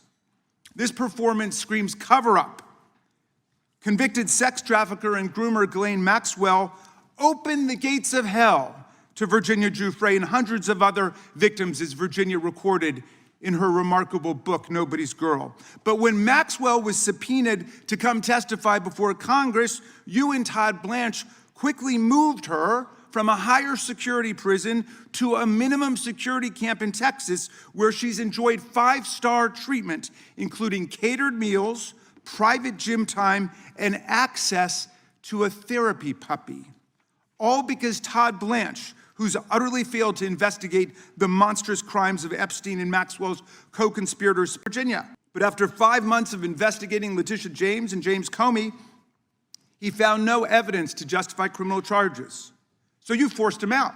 You replaced him with Lindsay Halligan, Trump's personal lawyer from the Mar-a-Lago documents case, who had 0 prosecutorial experience and no qualifications. And then you were humiliated when a federal judge found that this corrupt appointment was blatantly unlawful and threw out Halligan's indictments entirely. And grand juries of American citizens have repeatedly rejected your vendettas and baseless indictments brought by the hacks left at DOJ now, with 2 different grand juries in Virginia voting down indictments against Letitia James in a single week. And just yesterday, another grand jury shut down your vendetta factory by rejecting indictments against the 6 members of Congress who had spoken out to remind all service members that they have a duty to refuse illegal orders.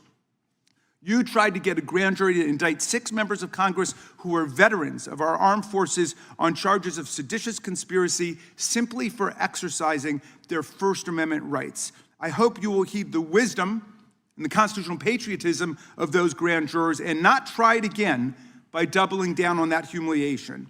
As your best lawyers are sacked for having participated in the January 6th case, or just flee for the exits now, your new lawyers keep lying in court. In dozens of cases, they've been excoriated for lying to federal judges. Chief Judge Boasberg, right here in D.C., suggested your Department of Justice perpetrated a fraud on the court.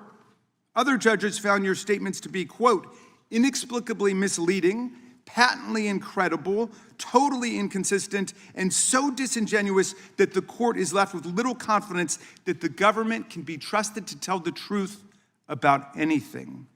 Now, as ranking member, I asked the chairman to add a few extra rounds of questions today because we each have 5 hours of questions, not 5 minutes, but we're stuck with 5 minutes. That's clearly insufficient to give voice to America's victims and survivors and to demand answers about all the corruption and cover-ups that we see at DOJ right now. We've got just 1 round, so we ask you politely but firmly, Madam Attorney General, please do not waste 1 second of our precious time by evading questions, by changing the subject, or engaging in personal attacks against members of Congress. We saw your performance in the Senate, and we're not going to accept that. This isn't a game.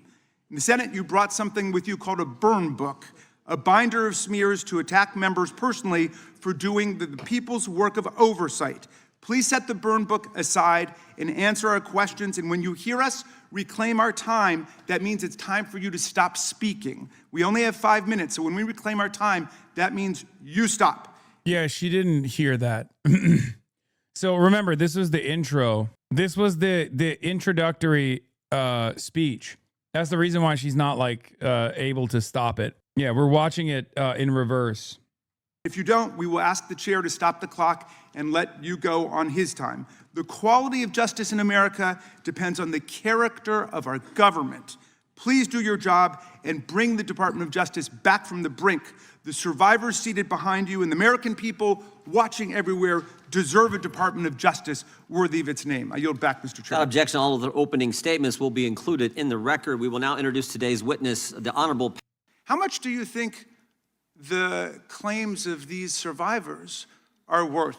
As the good congressman from Kentucky just pointed out, there were lots of survivors who had decided, for reasons of their own, never to release their names. That determination was represented to people in Congress, and we built it into our federal law that their names could not be released, and yet you published their. Yeah, this is after the introduction. Now she's going to cook him. Well, not cook him, but like, she's going to say he's a 2-bit failed attorney. Names, their phone numbers, their addresses, personally identifying information. If Donald Trump can get $10 billion theoretically from the Department of Justice, how much should these people get for a far worse violation of their privacy rights and a far greater danger established to them in their lives? Do you even know who Chase Mulligan is? You're so obsessed. Dude, come on. Come on. Dude. Oh my God. Do you know Adam Tarlington? I rest my case. It's like, this is not a fucking, this is not an internet debate. Okay? This is a fucking judicial oversight committee hearing in the House about your actions. I don't get it. She doesn't get it. Yeah, I was going to say, it's like, she just keeps thinking like, no, you is going to get her out of this shit. Brain poison. Obsessed with, you don't, do you? I'm going to teach you the rules again. You're the Attorney General of the United States. We have rules here. You're obsessed with him. You're the Attorney General of the United States. With And the rules. You're obsessed with my man, Donald Trump. You're obsessed with him. Stop using my man, Donald Trump, in vain. He is the Holy Lord. I'll say again. Do you know Connor Tarlington? That's right. Convicted felon. Connor Tarlington, convicted felon. Do you know him? I have different names. I have so many names of different felons in your district. Donald Trump, you have Trump derangement syndrome. My time Mulligan restored. will be I'd sentenced like my next time week restored. in your district. In your district, and you don't even know about it, about keeping children safe from online predators. Time belongs to the gentleman from Maryland. The gentleman can proceed. Yeah, and I want the whole country to look at this. Because this is the Attorney General of the United States, whose job is law enforcement. We've never had a witness who has misunderstood our rules and been unable to conform his or her conduct to our rules before. We have only 5 minutes, and so we use our time to ask you specific questions. How long are you giving me to answer? Excuse me, I'm not yielding to you right now. I'd like that second restored too. So, Ms. Bondi, the way it works is we ask you a question, and you answer it, and if you go off on a wild goose chase, another tangent, you start reading statistics, or you start talking about stuff going on in our district, and by the way, I invite you to my district. Come to my district, but that's not what we're here to do today. Okay, so, and you do that, then we're allowed to say we reclaim our time. At that point, you have to be quiet. You have no choice. You have to be quiet. So I hope you understand the rule at this point. Now, here's what I want to ask you. You're in law enforcement. We've seen all kinds of evidence of crimes, And when we go over to the Department of Justice for the 4 computers for every member of Congress, we see more evidence of crimes. Will you create a joint task force of the Department of Justice and governors and state attorney generals and district attorneys across the country to investigate the crimes that have taken place against these victims and more than 1,000 like them? The DOJ is not doing its job. Will you create a task force with state and local law enforcement to make that happen? Gentlelady can respond if she wants to. Do you know Mr. Hank Jedediah? He had a jaywalking conviction in your district. He was convicted. I'm not going anywhere with this train of thought. I just want to keep saying names of criminals. Criminals in your district. Oh, you accuse me of engaging in a cover-up of international pedophile? Well, guess what? There are criminals in your neighborhood, and they're now in prison. Thank you, Chairman. He called Chase Mulligan a wild goose chase and didn't even know who he was. He is a defendant in your own district who preyed on girls. Mr. Chairman. Well, you know what? If he were part of the Epstein investigation, you wouldn't do anything about it. Online chat Oh, Jesus Christ. rooms and committed sextortion. Yet he didn't even know in your tiny little district who he was. Mr. Chairman, she's embarrassing you. He's about to be This is your committee, and she is embarrassing Shame you. on you. The amount of resources that have gone into targeting Attorney General James, months of investigations, multiple failed indictments, is astounding. Since your own prosecutors have evidence to support a conviction, it's clear that you were going. Oh yeah, this is Fat Israel. A lot of people falsely said this is Greater Israel. It's not. It's just Israel but fat. Drawn by an Ehud Barak in front of a Jeffrey Epstein. It looks like potentially a minor victim of Jeffrey Epstein. And in the background is just right there. After her simply because she held President Trump accountable and he wants to punish her. And she is just one name on a long list of Trump political enemies that DOJ is reportedly targeting. From Jerome Powell and Lisa Cook at the Federal Reserve to James Comey, numerous Democratic members of Congress, John Brennan, Jack Smith, Democratic officials in Minnesota, Chris Krebs, Miles Taylors, and more. And those are just the ones we know about. In contrast to these politically motivated investigations, grasping at something they can charge their enemies with, we now have concrete evidence of disgusting criminality revealed in the Epstein files. So I really have just one question for you. How many of Epstein's co-conspirators have you indicted? How many perpetrators are you even investigating?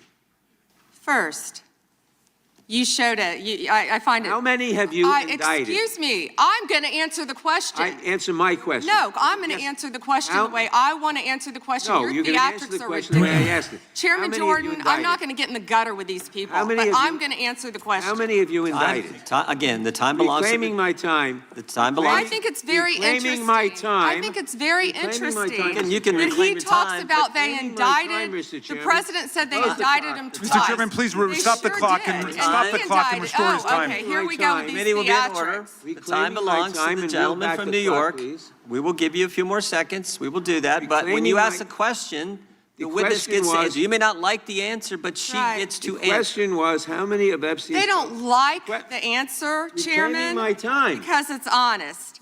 So he asked a 4-minute question. Restore 45 and seconds I to am Mr. Nadler, going please, to Mr. Chairman. Answer. You can let her filibuster all day long, but not on our watch. Not on our time. No way. And I told you about that, Attorney General, before you started. You don't tell me Yeah, I anything, did tell you because we saw what you did in the Senate. Lawyer, not even a lawyer. Committee will be in order. Time, and I should get back at least 45 seconds. We will give you a few more seconds. I said that already. 45 seconds. Okay, I'm timing right now, Mr. Nadler. Go. All right. Reclaiming my time. The answer to my question, how many of Epstein's co-conspirators has she indicted, is 0. You have been the Attorney General for a whole year, and your DOJ fired the lead prosecutor of this case, sat on evidence this entire time, and claimed falsely last July that there were no more leads. It took an act of Congress for you to finally release part of the Epstein files, and when you did, you included personal information about the victims while protecting the names of abusers. Time of the gentleman None has of the perpetrators have expired. been brought to justice, but enormous resources Time of the dedicated gentleman to has pursuing Trump's expired, enemies. And It's obviously clear there that was- under your leadership, the Department of Justice There no was longer no works for question American in there. people. It works Jim Jordan doing what he does best. Participating in the cover-up. Participating in the cover-up of sex criminals once again. This is the reason why I brought it up earlier. This is what Jim Jordan is good at. This is what he did before he got into Congress. And now we know why he's in the position that he's in. He's Mr. Pedophilia Defender. Ohio pedophiles, too. Once again, this time it's a different Ohio pedophile, but one that was still connected to the previous Ohio pedophilia scandal that he was a participant in. Respond to. Trump. I yield back. The gentleman yields back. First, he brought up the president saying they indicted me twice. They sure did. They tried to impeach him twice, and you were one of the leads on the impeachment. I was on the other side. I lived that with you. During impeachment, you said the president conspired, sought foreign interference in the 2016 election. Robert Mueller found no evidence, none, of foreign interference in 2016. Have you apologized to President Trump? Have you apologized to President Trump, all of you who participated in those impeachment hearings against Donald Trump? You all should be apologizing. You sit here and you attack the president, and I am not going to have it. I'm not going to put up with it. You know, all they want to do, the American people need to know this. They are talking about Epstein today. This has been around since the Obama administration.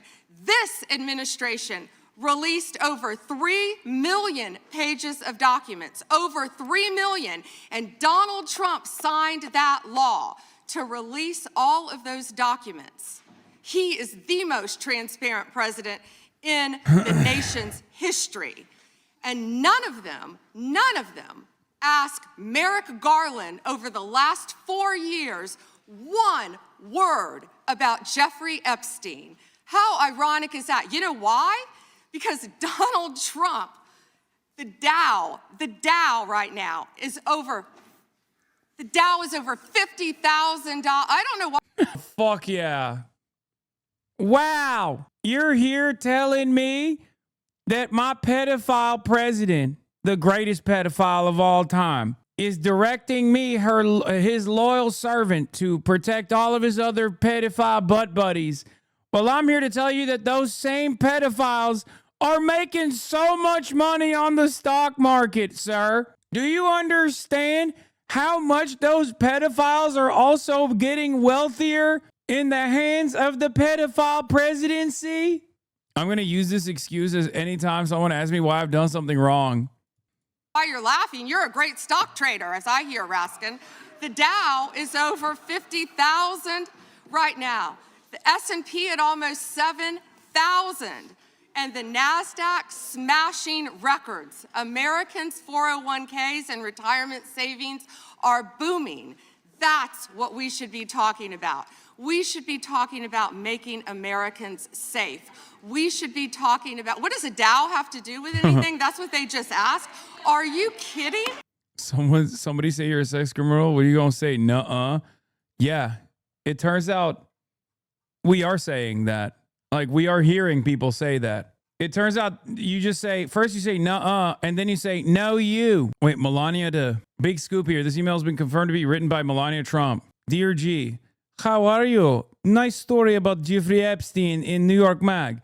You look great on picture. I know you are very busy flying all around the world. How was Palm Beach? I cannot wait to go down. Give me a call when you are back in New York. Have a great time. Love, Melania. Remember, we now know that when people say like Melania's a mail order bride or whatever, like, just remember, okay, chill.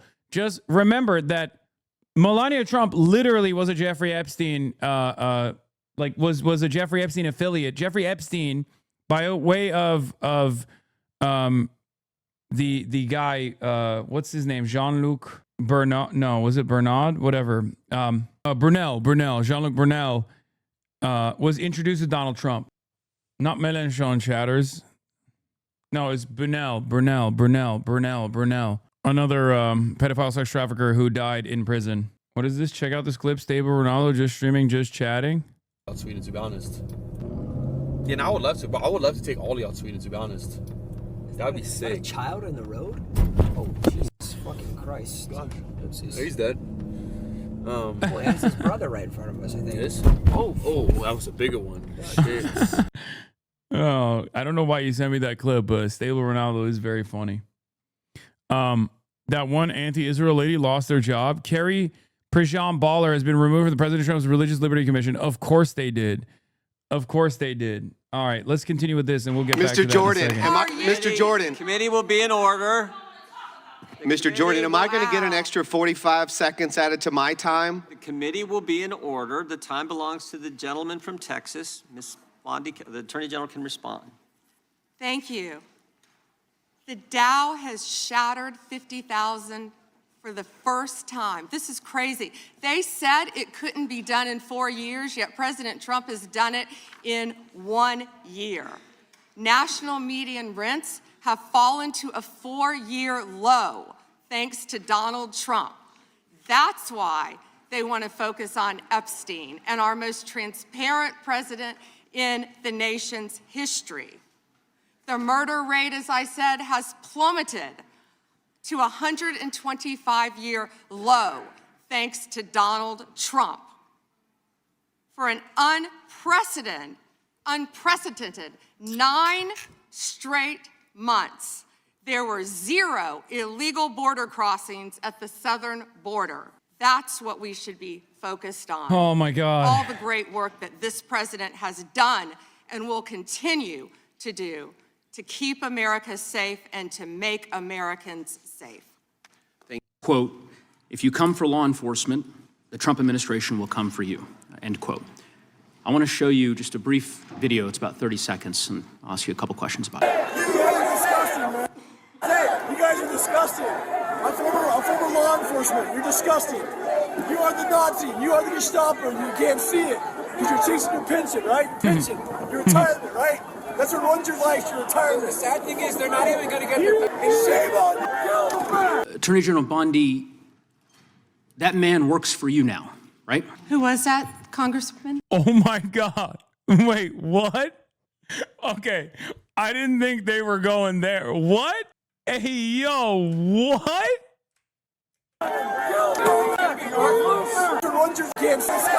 Just a brief video. It's about 30 seconds, and I'll ask you a couple questions about it.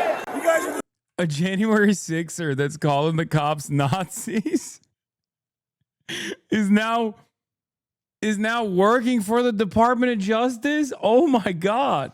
Who was that, Congresswoman? The man in that video, the one who was in the police-worn body. She's supposed to know every J6er that works for her. I mean, if he can find it. Yeah, kind of. Yeah, I think it'd be good to do a background check. You're the fucking attorney general. What are you talking about, dude? Like, you say shit like this. You say the joke is her office is full of J6ers. You say shit like this, but like, could you get a job if you committed a fucking crime? You know what I mean? You can't even go and work at fucking McDonald's. What are you talking about? Are we just now anti-background check for federal law enforcement now? That's where we're at? Cam footage, the one allegedly yelling, "Kill him," at police officers on January 6th. His name is Jared Wise. He does work for us. He works for you at the Department of Justice. He does. This is an individual whom a federal grand jury indicted for 2 felonies and 4 misdemeanors related to his... He wasn't even randomly there.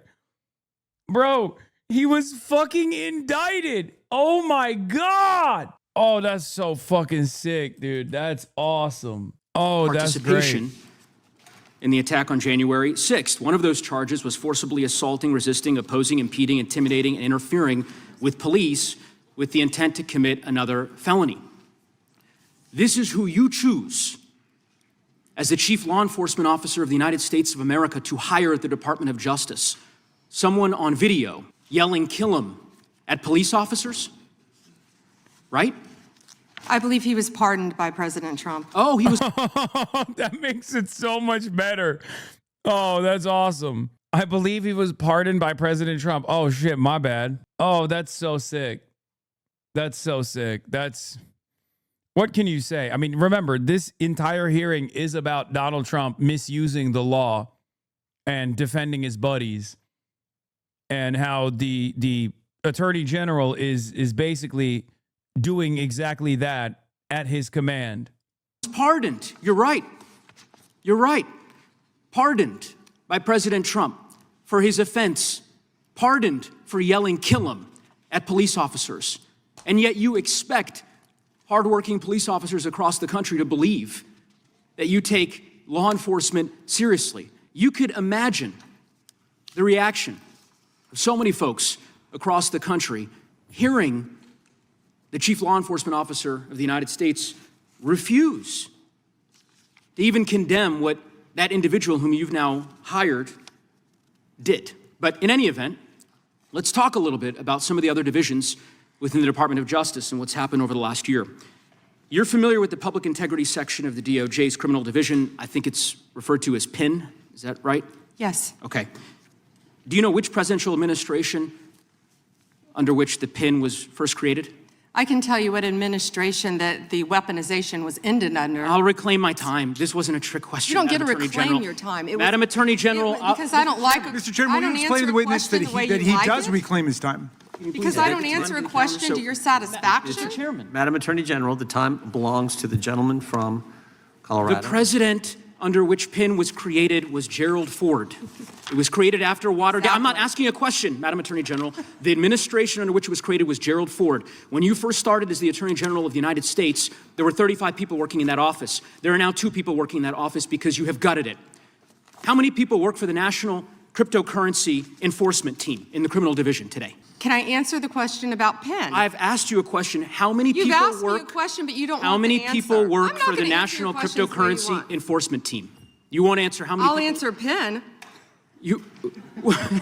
PIN will not be you know what? weaponized. You know what? What's Madam funny Attorney about General, this? I'll say to the chairman. What's funny about Chairman, this? you know what the answer is? And I think I What's understand funny why the about Attorney General this? does not want to answer the question. Because you eliminated the National Cryptocurrency Enforcement Team last year. So I understand why you don't want to tell the American people who works there. Yeah, I no one understand works why there you don't want to anymore. talk about Mohammed. In any event, who I would murdered. I'm not kidding when I say this. I don't think that people are going to sit around and be like, that's based. Like, she's cooking them. You know what I mean? That's part of the reason why even Asmonfold, from what I understand, is not defending Pam Bondi and saying Pam Bondi's response here has been disastrous. Mr. Chairman, will you stop the clock so his time is not wasted by the witness? I've been very generous with allowing extra time when we have these little disputes. I understand. You got the time, Mr. Goose. I might as well. Yeah, she has this burn book where she has these witty comebacks for every congressperson I know. And we saw an image of that. Where is it? Where the fuck is it? God damn it. Hold on. Oh, here it is. She literally had their search histories just so she could like attack them on, like, she had their search. She looked at their search histories on what they looked in the Epstein files. So she had a counter, and she got the DOJ to pull, the Department of Justice to basically pull information about every single person and their districts and criminals in their districts, to bring up criminals doing crime in their districts who are convicted, by the way. No, it's literally, it's a physical, the burn book is not a joke. It's a physical thing. It's unbelievable. Raskin is now demanding an investigation by the IG. Top House Judiciary Rep Raskin says he will demand the DOJ Inspector General investigate AG Bondi after photos emerged. Representative Jayapal's Epstein file search history and Bondi's burn book she used to rebut them questioning at today's House Judiciary hearing. Yeah. They're so fucking stupid, bro. I mean, they are so dumb. They are so unimaginably dumb. It is unfucking believable. You can joke about Pam Bondi's ridiculous unprofessionalism all you want, but I'm deeply shocked by it. She acts as if she fears absolutely no consequences. I mean, she doesn't. Until there's enough motion from the public too. Until you can get the Republicans on board to yell at the Trump administration, which is the only time he actually fucking backs away, there will be no consequences. But I do think in this circumstance, because there's so much curiosity around this story, around this issue, and it's so bipartisan in their divergence from the administration, that I do think that this could be a unique opportunity to get a scalp. What is she supposed to fear? There haven't been any real consequences for rogue or criminal high-level administration officials in a long time, and the Dems haven't indicted any serious desire to impose any. Oh, shit. Okay. If the Dems win, we'll likely hear about unity and reconciliation. That'll be the end of it. I hope not. I really, really hope not. But yeah, it is pretty crazy that they're like utilizing all of the powers of the DOJ to, I think what's crazy about this is that as of now, Pam Bondi has spent more investigative powers within the DOJ to look into congresspersons asking about her role in the Epstein cover-up than the billionaire pedophiles themselves. That's a good tweet, right? Because it's true. As of now, Pam Bondi has spent more investigative powers within the DOJ to look into the congresspersons asking about her role in the Epstein cover-up than the billionaire pedophiles themselves. Send tweet. You need to take a typing class? No, I don't. I'm fine. I'm perfectly fine and content with the speed in which I type. People voted against it, and you were one of them, hypocrite. Honestly, Donald's got to get rid of this bitch. He does. Like, one of the best things he could do is just say, like, listen, like, He's so close. No, he's not. You're a fucking idiot. This is why he's saying it. We tried. We did. So you dumb fucks go, oh, a right-winger believes with us. This is one of the things that I fucking hate about the Democrats so much. And you guys also exhibit this libtarded ass behavior. Okay? You are such a real sucker for a right-winger agreeing with you. Liberals despise the left, and they love when a right-winger comes on board. Okay? They will do everything and anything in their power to get a right-winger on board. If I said I would rather vote for fucking J.D. Vance over Gavin Newsom as a right-winger, every liberal up and down the timeline would be like, how could we win this guy over? How can we win this guy over?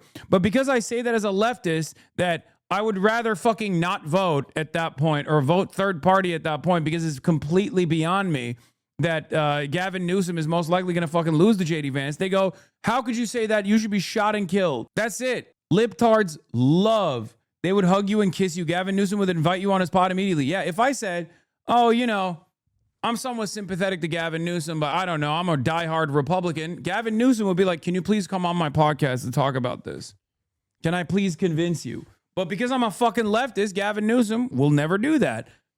And all of these dumbass liberals will also fucking turn around and say, oh, fuck Hasan. He's the opposition. He's the opposition. Bitch, if I was the opposition, you'd be sucking my dick, okay? If I was actually a Republican who votes for the Republican Party, you would be sucking my cock. You'd be going, oh my God, how can we win him over? How can we win him over? what we needed to do. You know, we thought that she'd be able to do it, and it turns out she's not. We got to get rid of her. Two people. Anyway, I'm glad that he's fucking caving on this, though. It proves the point I was making, which is that this is like an unimaginable failure of epic proportions. I don't understand how anybody could disagree with this. It makes it harder to defend somebody's actions whenever it seems like they're trying to run a gauntlet to defend a weird child sex trafficking ring. It looks really bad. Looks awful. I don't know what to say. I don't understand how anybody... Professional misunderstanders, the comment section. Hasan statements to trans voters. Democrats don't care about you. They would literally shoot you in the fucking head if it meant that it would secure them electoral wins. What? If it meant that... Yeah, it's true. He's not wrong. Why should I listen to him? Also, trans people that are not in this community, but trans people that are like hyper libbed up, it doesn't matter what I say. You're on the chopping board. Like, you have been on the chopping board. They've chopped you already. Okay? They have. So you can keep getting mad at me, a person who defends you unconditionally, or choose to get mad at your elected representatives. Hi, Hasan, you shocked your dog. That's awesome. 25 likes. 25 fucking followers. Why the fuck are you guys sending me this shit? Like, it ultimately doesn't really matter anyway. Unfortunately, you know? It doesn't really matter because it's not like a massive constituency. What is this? The comment section? Isn't this what you just sent me? He's not wrong. Why should I listen to him literally, like, actively? Totally normal thing to say. Hasan Khan's one of the few people who actually cares about trans people that shouting at his audience did convince me. What an idiot. I can't believe this clown is the face of young leftist politics in America. The projection is off the charts. If it wasn't for dates being shown in the vid, it would be hard to tell if this was old or new clip since Hasan says this sort of shit all the time. Hasan is R-worded. He's an Islamist at this point. Oh, it's true. This is another one of those comments he's going to be claiming was hyperbole in a month. I didn't literally mean they would shoot you. Of course it was hyperbole. You're an idiot. I'm saying that if this was something that the Republicans were advancing, okay, Democrats would figure out a way to concede on it. It's that simple. They did do that. They literally ran to the fucking news media to instantly shift the opposition, shift the blame over to trans people. The reality of the matter is the average person, the average voter, doesn't give a fuck about trans people. Okay? It's that simple. Trans people are not a major constituency. And what is this? Hasan is right. The worst people you know. Everyone is mad at this clip. Okay, I'll take it. The immediate hostility when he dared to go against the groupthink law. Hasan never cared about anything except how people are viewing him. Even Kai is shocked about that. I love how they eat themselves. Who knew that the champagne socialist is only champagne and doesn't want to be socialist? What? Bro failed the big purity test. Oh, brother, wait till these guys find out that liberal Democrats oftentimes hate me more than they hate the fucking right.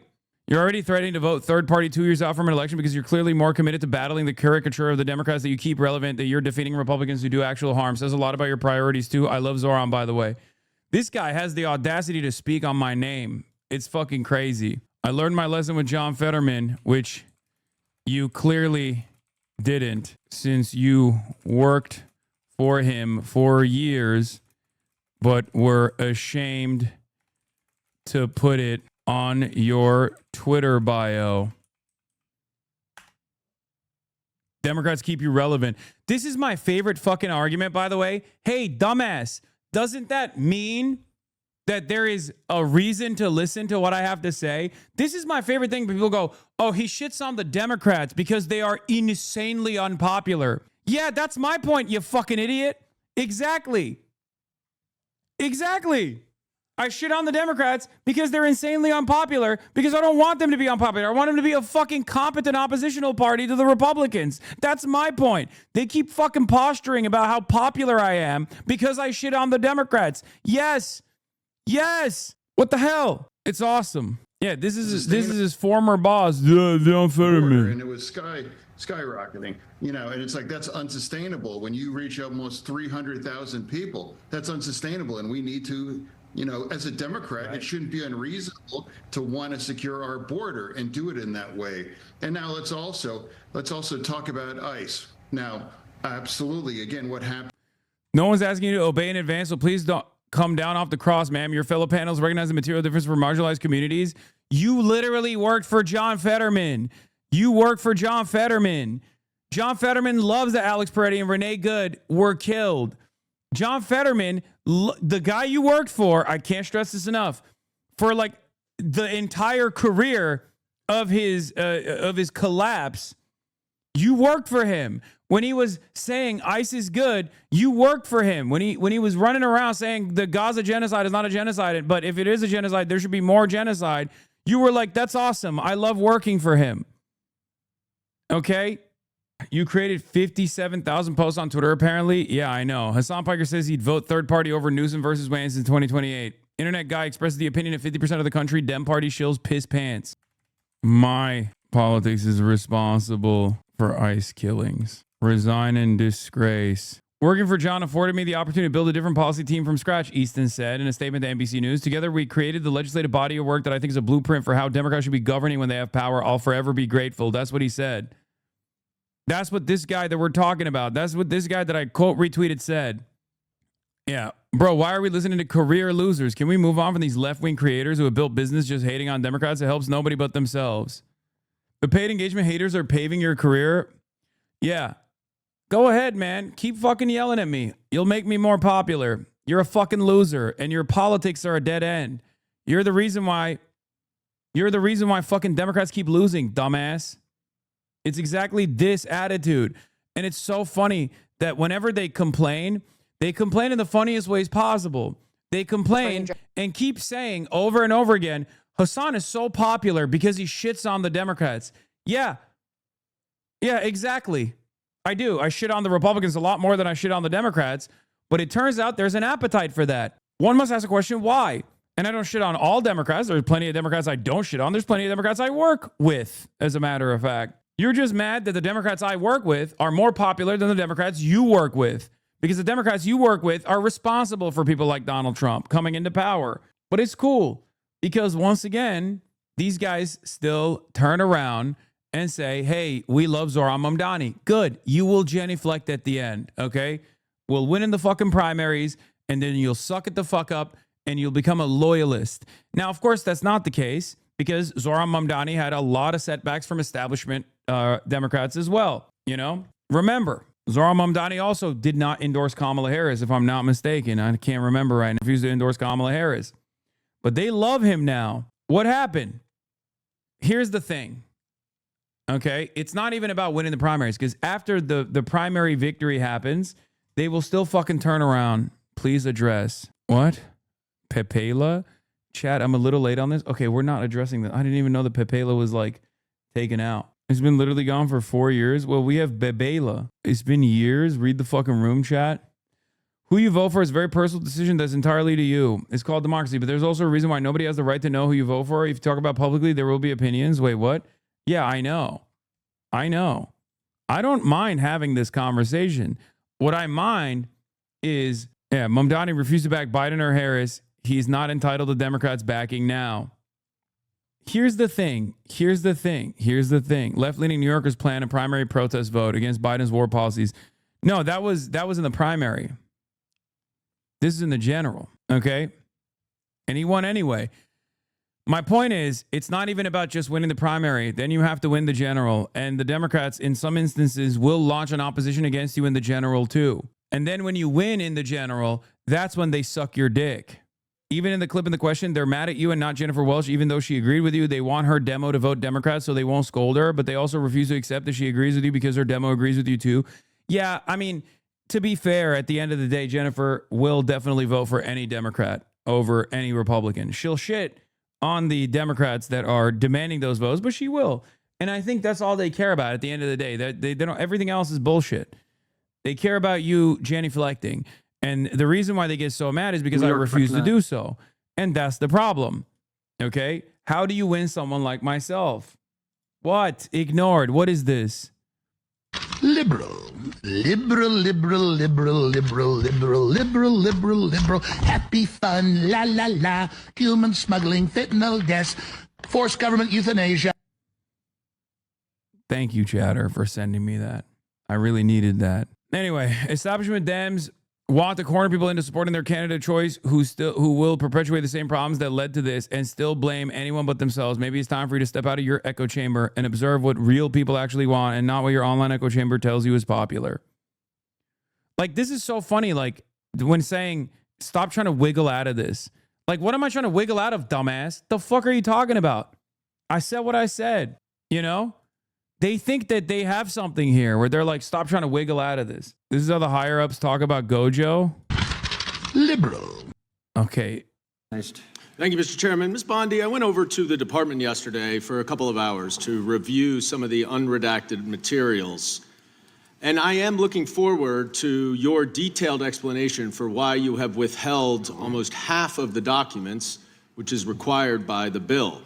Now, obviously, there are 3 million documents, so I didn't get through much. What I didn't see was the client list that you said you had on your desk a year ago. I did, however, find a couple of important documents. An 86-page prosecution memo from the Southern District of New York and a draft indictment from Florida against Jeffrey Epstein's co-conspirators. For reasons that I cannot understand nor are permitted by the bill, they were still redacted, even for members of Congress. So, Ms. Bondi, will you commit right here to immediately providing those 2 documents in unredacted form to members of Congress? Not a complicated question. Well, I guess it is for you because you have a law degree and those are privileged. Okay, they're not privileged, but we will discuss that later. I also found an email that I have right here from Jeffrey Epstein to Ghislaine Maxwell that was unredacted, and it included notes of statements that Donald Trump made about his prior relationship with Jeffrey Epstein. Now, there is no reason for this to be hidden from the American people. There is no privilege, there is no attorney-client privilege, and I see you're checking with your staff, and I can assure you, staff, this is not under attorney-client privilege because it was sent from Jeffrey Epstein to Ghislaine. Congrats, Hasan. This stream has successfully converted my 70-year-old father to your worldview. Hell yeah. We'll take those. We'll take those. Maxwell, will you commit to publicly provide... Like, this kind of argument is so fucking stupid. Brianna Wu, I don't think there's a single trans person that cares about you. Like, you have already drawn a line in the sand about how little you give a fuck about trans people. Your politics is exactly what I'm against. The type of politics as a trans woman that dictates that we can actually coalesce and align with transphobes. This is my problem. I despise that shit. Okay? Brianna Poo is so funny. I wonder what percentage of trans Americans agree with my worldview rather than like the high profile libs. Like, I genuinely wonder, because 14% of this community is trans. We have a overrepresentation of trans people in this community, right? Like 1% of the public is trans, 14% of the HasanAbi community is trans, right? It's so fucking stupid where these people will be like, I am the mayor of trans folk, you know? And you should, as a trans person, I'm an assimilationist. It's just it's so stupid. Where these people will always be like, trans people, stop listening to him. He doesn't care about you. It's like, you think these people are fucking stupid? You think these trans people are dumb? Like, they have no capacity to make up their own mind? Like, the fuck are you talking about? Like, you think they're babies where they're like, oh, you've been deluded into thinking that this person is on your side. First of all, every trans person knows that being pro-trans is not like a marketable position. Like, that's not even a thing that you put out there to be like, oh, look at me. Even at peak woke, it wasn't a fucking marketable position.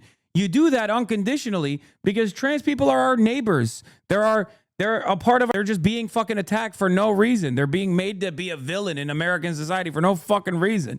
You don't do it because there's like additional benefits that come from big trans, no matter how much like the likes of Dave Chappelle make it seem like there's an alphabet mafia that will come and knock down your fucking door. It's so stupid. It's so dumb. So that's why I'm always confused when they're like, Hasan is secretly a transphobic person. First of all, why would that be a secret? I'd be openly. It's like saying Hasan is secretly pro-Palestine. Okay? Or, well, I guess no, secretly pro-Israel. Newsweek, Hasan Piker defense saying he'd vote third party over Gavin Newsom in 2028. Let's go.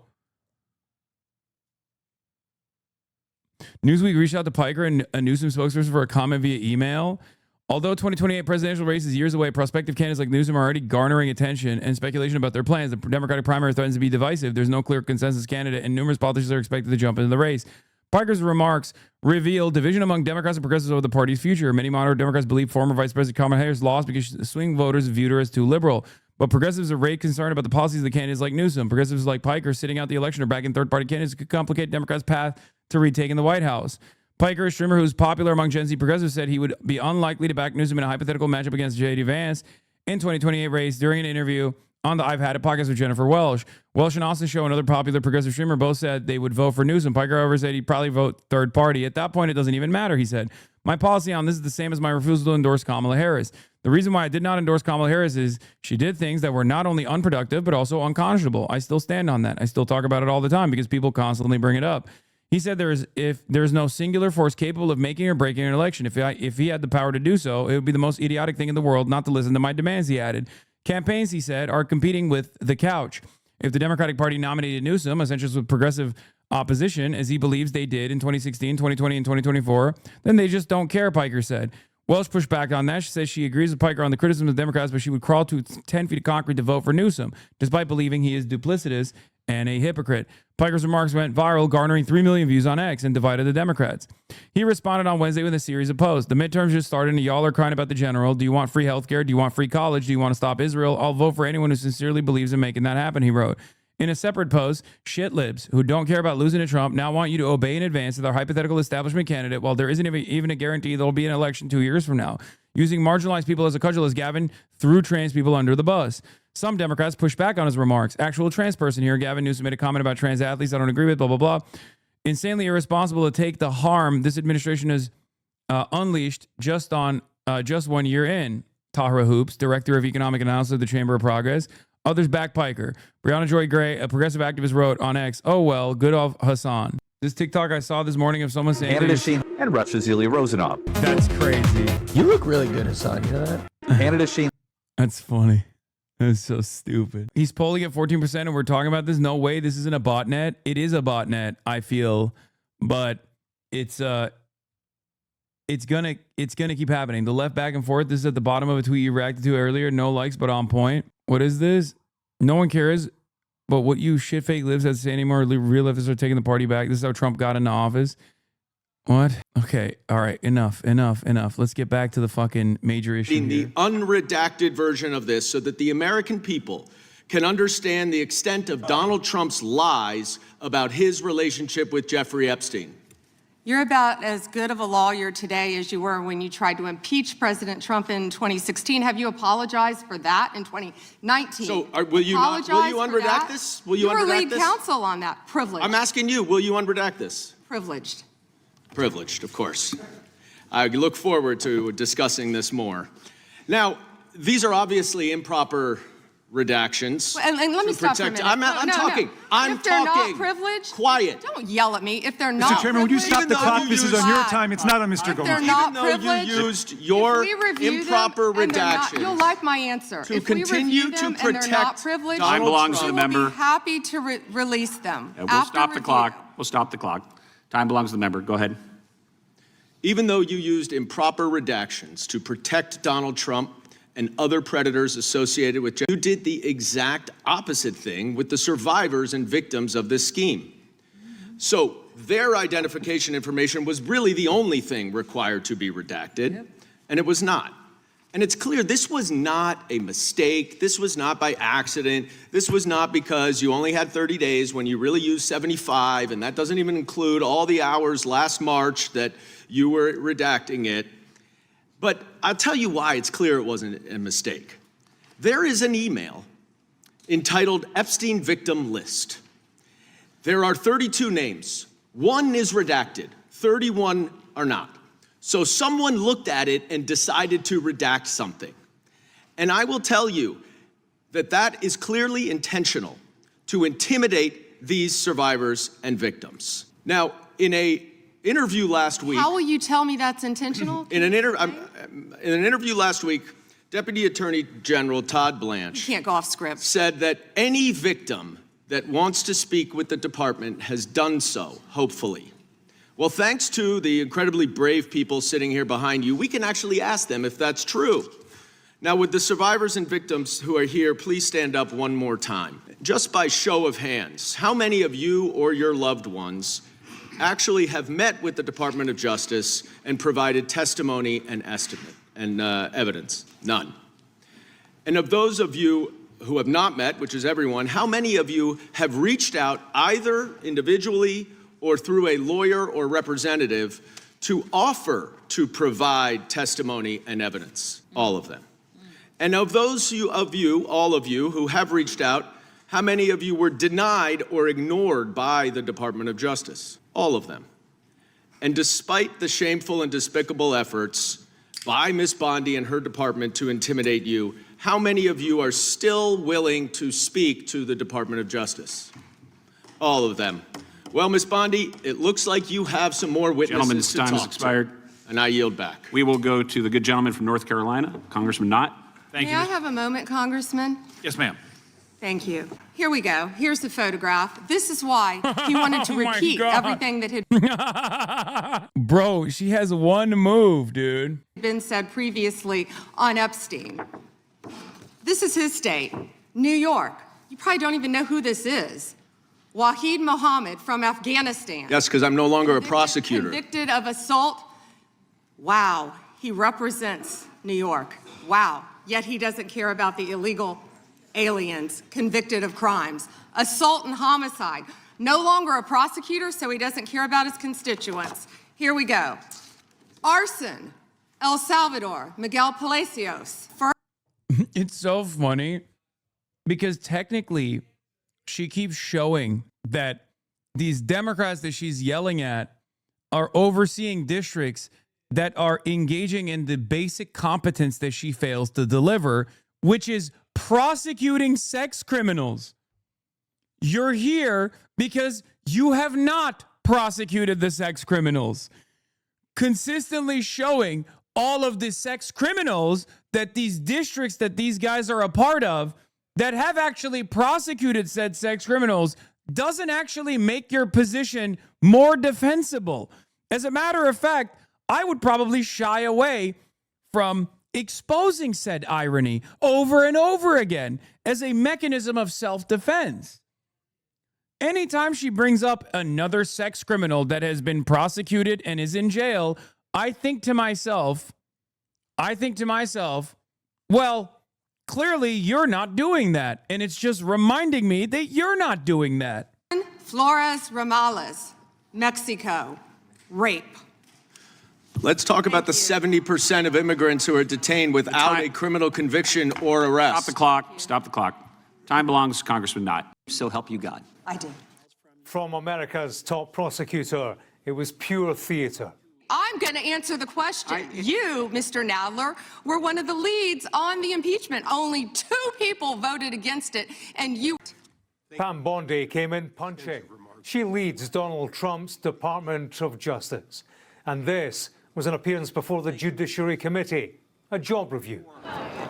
She has a poor rating with survivors of Jeffrey Epstein. It's good to see you. They made their feelings clear in a news conference beforehand. The people who have harmed us, they are hidden, while survivors have been exposed. The people who were supposed to protect us instead shielded abusers and re-traumatized survivors. So I ask you all to stand behind us and demand accountability for our government, because we certainly are going to. We stand here today, united and strong, and we are asking for something simple. Treat us like human beings. Those same survivors were inside for the committee hearing over Pam Bondi's shoulder, not that she looked back. The harm that it has done to the survivors who are standing right behind you and are waiting for you to turn to them and apologize for what your Department of Justice has done. Members get to ask the questions, the witness get to answer in the way they want to answer. The Attorney General can That's respond. not accurate, Mr. Chairman. Because she doesn't like the my answer. time.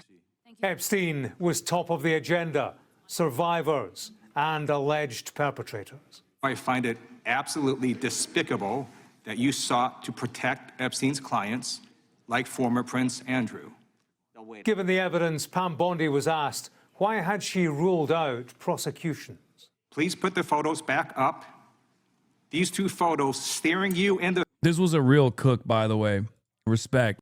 Yeah, I already saw this. I'm going to be watching this later. The NSFW channel. Yeah. This guy fucking literally another one of my sex criminal pervert haters. Face or evidence. I won't post a link as a dude's loser is a slur user, but that R-word finder account made a post talking shit about Bondi proves how correct you were about Chud's not vibing with his performance. Yes! Always. This is why motherfuckers tune in. This is why motherfuckers tune in. This is why people sponsor the Piker Broadcasting Service to learn about tomorrow's news today. Your subscriptions are what help me maintain my editorial independence. I am accountable to no one but the truth. I fucking told you. I told you. The reality of the matter is a lot of the Republicans also think this is kind of fucked up, okay? So when Pam Bondi was yelling at all these Democrats being like, no, you, no, you, no, you, over and over again, they were like, wait a minute, but I care about this too. Seems like she's yelling at me. Okay? Piker Broadcasting Service, sponsored by you, the people, for you, the people. Thank you. PBS, the Piker Broadcasting Service, allows you, what is this? How do you get frame mogged by your own gun? Oh, that's funny. So bad. Of a crime and more than enough evidence to predicate an investigation against former Prince Andrew. There were questions for the royals inside the room and outside. Family's reputation is on the line right now. And so I hope they do the right thing by letting authorities hold Andrew accountable for anything he did.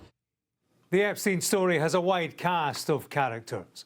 Howard Lutnick, among others, the Commerce Secretary, who said he was never in the room with Jeffrey Epstein. How did you know? It's because I know my hogs. I love my hogs. Okay? It's because I know my fucking hogs. I pay attention to them quite a bit. I spend every day listening to them. Okay? That's why I know how to pill them. That's why I know how to bring them back. That's why I know how to fucking win their votes. And that's how I know how to make them angry. Okay? Make them angry and negatively polarize them. That's why I fucking yell at the Democrats all the fucking time.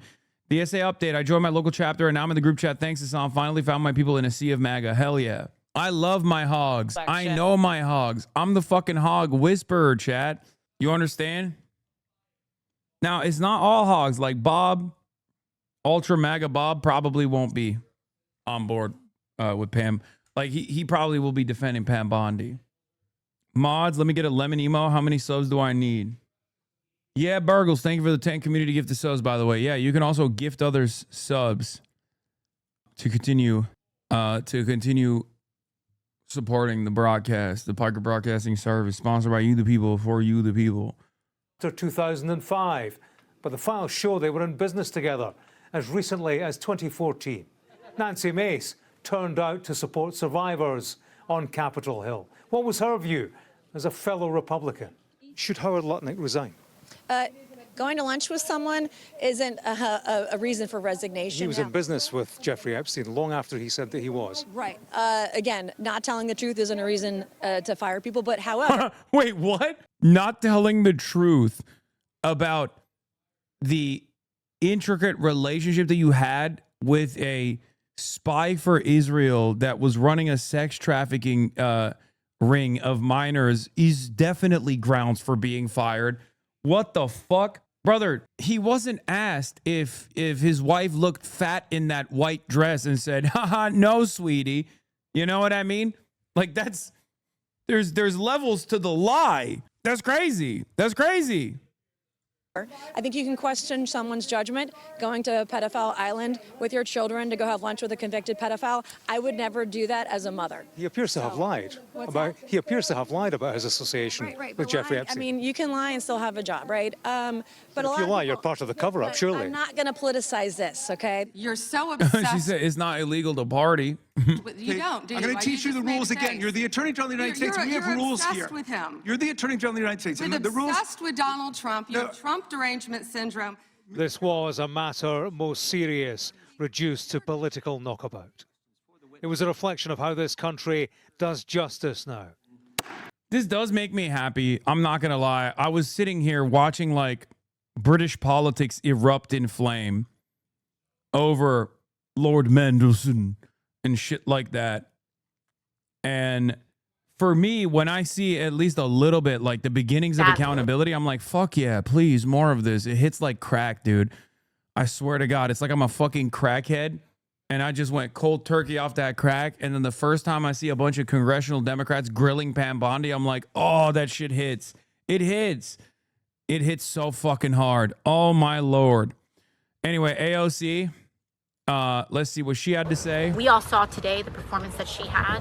She was screaming, thrashing, and I think it is because she knows that she is implicated in a massive cover-up to protect a powerful ring of pedophiles through the redactions of the names of perpetrators, the holding of 3 million files, the moving of the unexplained moving of Ghislaine Maxwell into a new cushy facility. All of these things are what she personally oversaw, and that's before even digging into whatever questions may arise from her history in Florida. And I think that her thrashing and her very erratic performance today pointed to the fact that there are real questions that point to the DOJ under her leadership and her leadership specifically, as well as her role in all of this. Thank you. I think that it's great. This line is kind of funny, not gonna lie. Moskowitz, I hate him. Name appears more times in the Epstein files than God's name appears in the book about God. Okay, by the way, this is the Trump Bible. Move over, King James. Trump's name also appears more times in the Epstein file than Harry Potter's name. Bar. He's got a good bar. I hate him, but that's a good bar. in the 7 books about Harry Potter. God, he's such a fucking Redditor. Ay, ay, ay. Ay, ay, ay, por Dios. Yo voy a votar por Donald Trump. Another photograph for you to take a look at. These are notes that the Attorney General brought to the hearing today. Okay, it was captured by a photographer who was in the room. And this shows a list of Democratic Congresswoman Pramila Jayapal, you saw her in some of those clips, of her search history. And this, of course, lawmakers are allowed now to go to a DOJ facility, to sit down at a computer and to search unredacted files. We have learned from this photo that the searches that members of Congress are performing are apparently being tracked and then read by the Department of Justice, by the Attorney General. What do you make of that development? Well, it's a surveillance of Congress by the Trump administration. It's wholly improper. Another photograph for you. U.S. entry of humiliation going strong. Oh, so strong. So fucking strong. Raskin. It is a, oh, here is Raskin about the DOJ investigating, not the pedophiles, by the way, but the Democratic Party congresspersons that are holding the DOJ to account by, investigating their searches. Of DOJ monitoring the. Wait. What did you make of this? DOJ's monitoring? Hey, it's Prem and Pablo. It is a violation of the separation of powers for them to essentially be monitoring our computer searches on the Epstein file. So I think it's outrageous that they would do that, and it's Orwellian, and we're going to have some more to say about it soon. Do you know if Congresswoman Jayapal was the only person? We have reason to believe that it was happening to everybody who went over there, that they were monitoring everybody's computer searches. What gives you reason to believe that? We'll be... Monitoring is Watergate, by the way. Dog, I don't know how to explain this to you. I talked about it earlier, but every day is Watergate. And if every day is Watergate, then no day is Watergate. You know what I mean?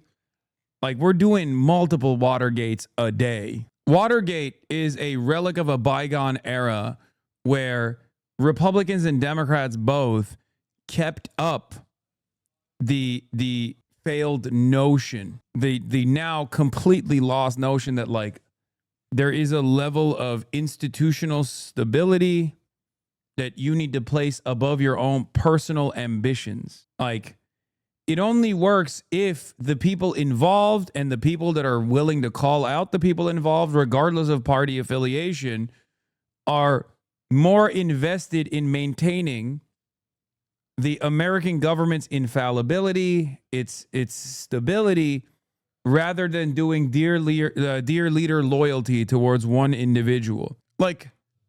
A lot of this stuff, Donald Trump has basically shown a lot of this stuff is all held together by confidence. It's entirely backed by people just keeping up appearances, right? Also, Speaker Mike Johnson tells me it would be inappropriate if the DOJ looked through Representative Pramila Jayapal's search history. Johnson cautioned he hadn't seen the reports and didn't want to comment on an allegation that is unsubstantiated. Yeah, except it's right there. It's a photo, man. Do you think we made it up? Yeah, the American government's held together by this performance for the most part. I mean, you can just kind of avoid the courts, right? Yeah, they had to at a time because it was a dual polar world with the USSR existing. If the U.S. didn't fake a veneer of institutionalism, then the people would start to question the legitimacy of its hegemony. I mean, there is a dual polar world right now, but it's very clear to me that the way that the Republicans want to deal with it is no, we're fascists now. Might is right politics around the globe. Might is right politics at the domestic front. We will dominate all of our enemies. And I think unfortunately, if the Democrats don't change their mentality, they will just capitulate to this reality. They won't actually turn around and do a similar thing. They won't pursue a vindictive agenda to even hold Republicans to account for flagrant violations of the law. We can't rely on the Democrats. I know, chatters, but we got nothing else. But luckily for us, Gavin Newsom is going to be the president, or at least the presidential candidate. He'll do the job. He'll do it. Yeah. That will be the final notice on the end of democracy. The Democrats do nothing in response to this administration. I mean, they haven't fucking done shit so far. And there are guys like me and many others who are demanding that the Democrats do something. And it seems like the libtard brigade is more invested in yelling at us for holding Democrats to account, to hold their feet to the fire, to actually do something, than the Democrats themselves.